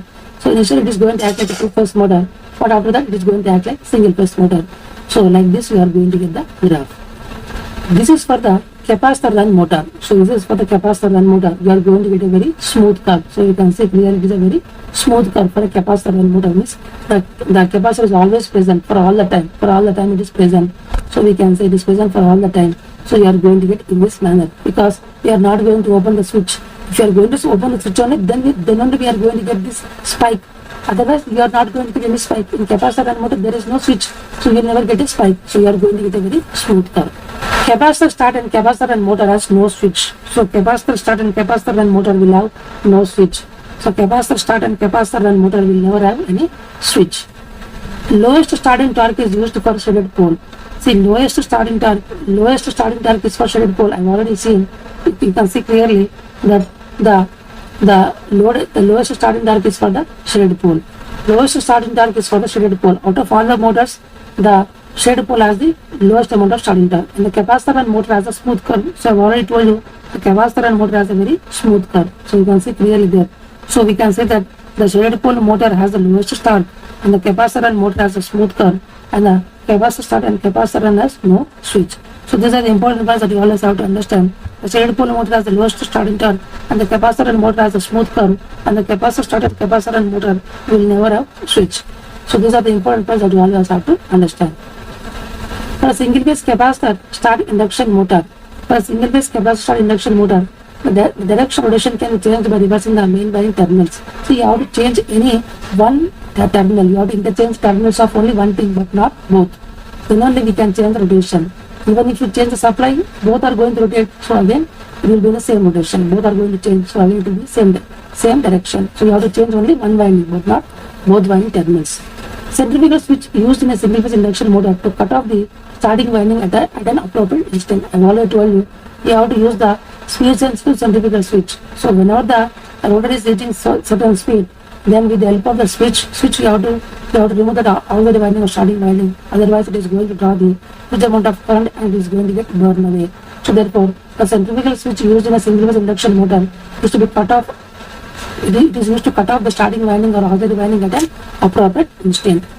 Direction of rotation of a single phase capacitor and induction motor is reversed by interchanging the terminals of the auxiliary winding or main winding terminals, but not the both. The magnetizing current component of the no load current of an induction motor is much larger than a corresponding transformer because of the air gap in the magnetic circuit. I have already told you the magnetizing current component of the no load current of induction motor is very higher when compared to the transformer magnetizing current, because air gap is very higher. As the more is the air gap current, as more is the air gap power, as more is the air gap, so I0 is very higher. As I0 is very higher, the IM is also very higher. For single phase induction motor is very higher when compared to magnetizing current of the transformer. So finally we can say that the magnetizing current component of the no load current of an induction motor is much larger than a corresponding transformer because of the air gap in the magnetic circuit. I have already told you by loading basically we are increasing the power factor of the transformer and also the induction motor. These things I have already told you. By keeping some load, by placing the load, by improving the power factor of both the transformer and also the induction motor.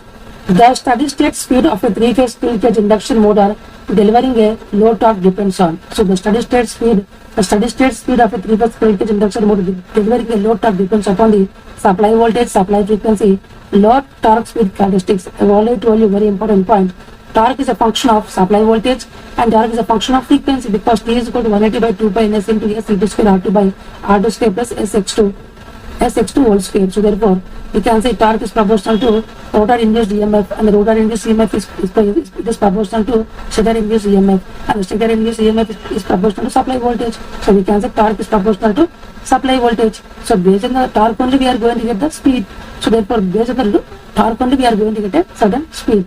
So therefore, and the frequency also, as the frequency changes, the torque changes, as the torque changes, the speed changes. Similarly, low torque speed characteristics also, based on the low torque speed characteristics also, means whenever the low torque and the electromagnetic torque are going to get intersect, we are going to get a common point, which is called as the point of operation. So that is also going to get different. So finally, we can say the steady state speed of a three-phase squirrel cage induction motor delivering a low torque depends upon the supply voltage, supply frequency, and the low torque speed characteristics.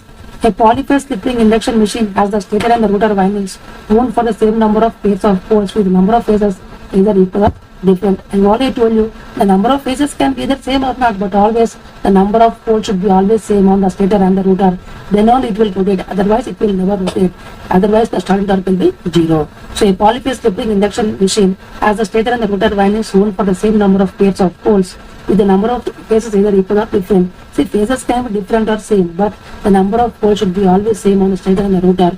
Then only it is going to get rotate.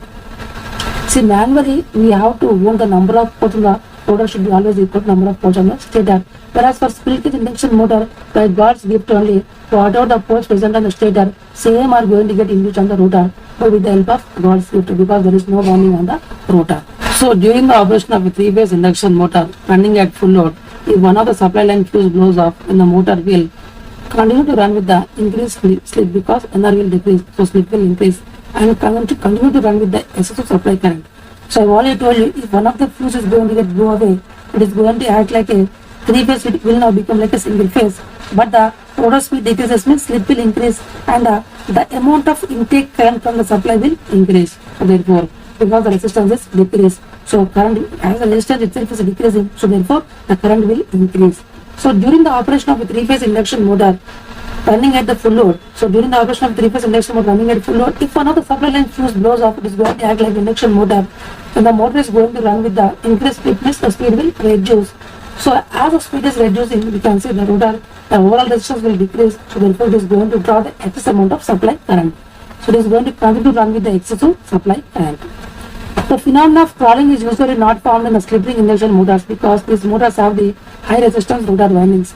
See, basically this crawling phenomena is never going to happen in the slip ring induction motors because they have the high starting, or you can say high resistance rotor windings. So because of this will never happen. Only in the squirrel cage induction motor, the crawling is going to happen for the majority of the cases. The phenomena of crawling is usually not found in the slip ring induction motors because these motors have the high resistance rotor windings. So the phenomenon of the crawling is usually not found in the slip ring induction motors because these motors have the high resistance rotor windings. In a three-phase induction motor, if the angular speed of the stator field is omega and the actual angular speed of the rotor is omega r, and the stator induced EMF is given by Es is equal to N1 into omega into K omega S into cos into phi of sin omega t, N1 being the stator turns per phase, and the rotor EMF with N2 as the rotor turns per phase will be KWH is called as the stator winding factor and KWR is called as the rotor winding factor. Here is equal to just replace N1 by N2, omega by omega minus omega r into, here it is K omega r into 5 into sin of omega minus omega into T. So we have to replace N1 by N2, omega by omega minus omega r, KWS by KWR.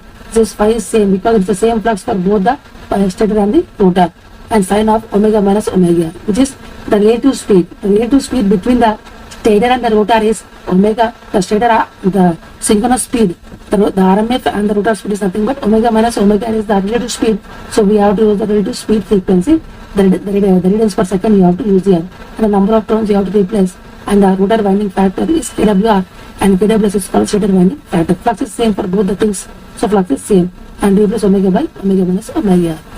I already told you in the stable region, torque is directly proportional to S V square by R to F. Let me assume R to F is a constant, so therefore torque is directly proportional to S V square in the stable region.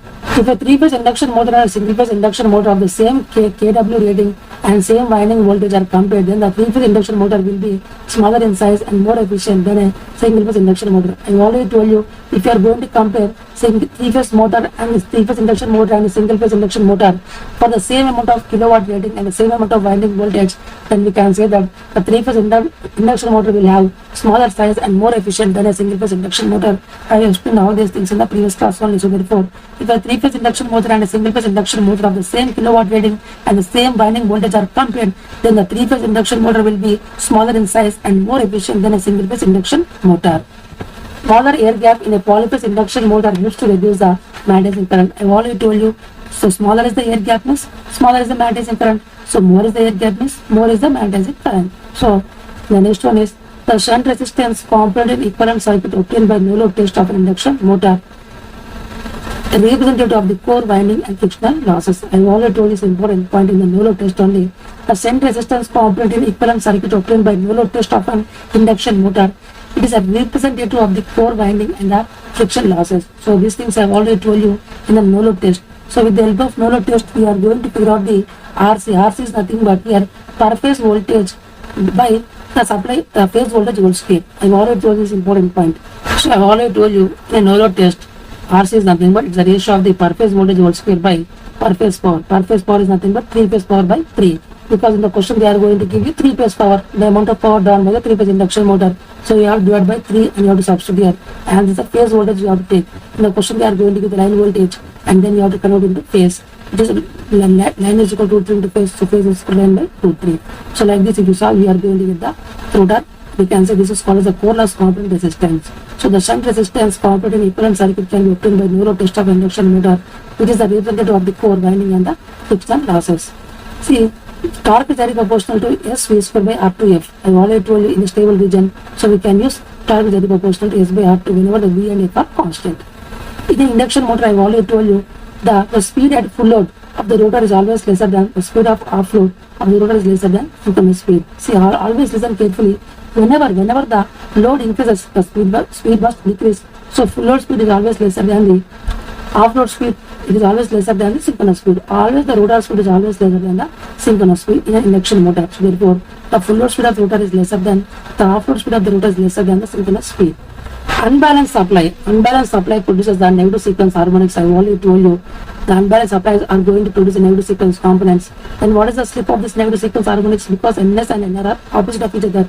So slip is equal to Ns plus Nr by Ns. And what is the frequency? The induced frequency because of these slips is nothing but F dash is equal to S into F. So the frequency of the induced harmonics because of this unbalanced supply is nothing but F dash is equal to S into F. So this is called as the F dash is nothing but it is a frequency induced in the rotors because of the unbalanced supply. If air gap in induction motor increases, then I've already told you one important point. If an air gap in an induction machine increases, then R1 and R2 are independent of the air gap, so they are going to get same. And as the air gap increases, the leakage flux increases, so X1 and X2 are going to get increased. So therefore, and one more thing is I've already told you, as the air gap increases, the magnetizing current increases. So but Xm is equal to V by Im. So as V is a constant and Xm and the Xm is equal to V by Im. As V is a constant and as Im increases, the Xm will reduce. So this is the things are going to happen. These things I've already told you. So R1 and R2 are called as the resistance of the stator and the rotor winding. They are going to keep constant, but the leakage, so as far as the leakage reactance of the stator increases and the leakage reactance of the rotor is also going to increase because as the air gap increases, the leakage flux increases. Similarly, the magnetizing current increases, so Xm is equal to V by Im. As the Im increases, the Xm will decrease. I have already told you in the V by F control. In the V by F control, slip at maximum torque is equal to R2 by X2. As the F increases, the X2 increases. So therefore, Sm will decrease. So I have already told you whenever F increases, Ns also increases. Or simply we can say Sm is inversely proportional to Ns because you can see Sm and Ns are they have inverse relation. So we can simply say that Sm is inversely proportional to synchronous speed. So you can easily see from here in this relation also. So therefore we can say I have already told you in a V by F control, I have already told you the slip speed is a constant but a constant low torque, and also the mass and torque is a constant, and also the mass and flux density is a constant, so flux is also constant, and the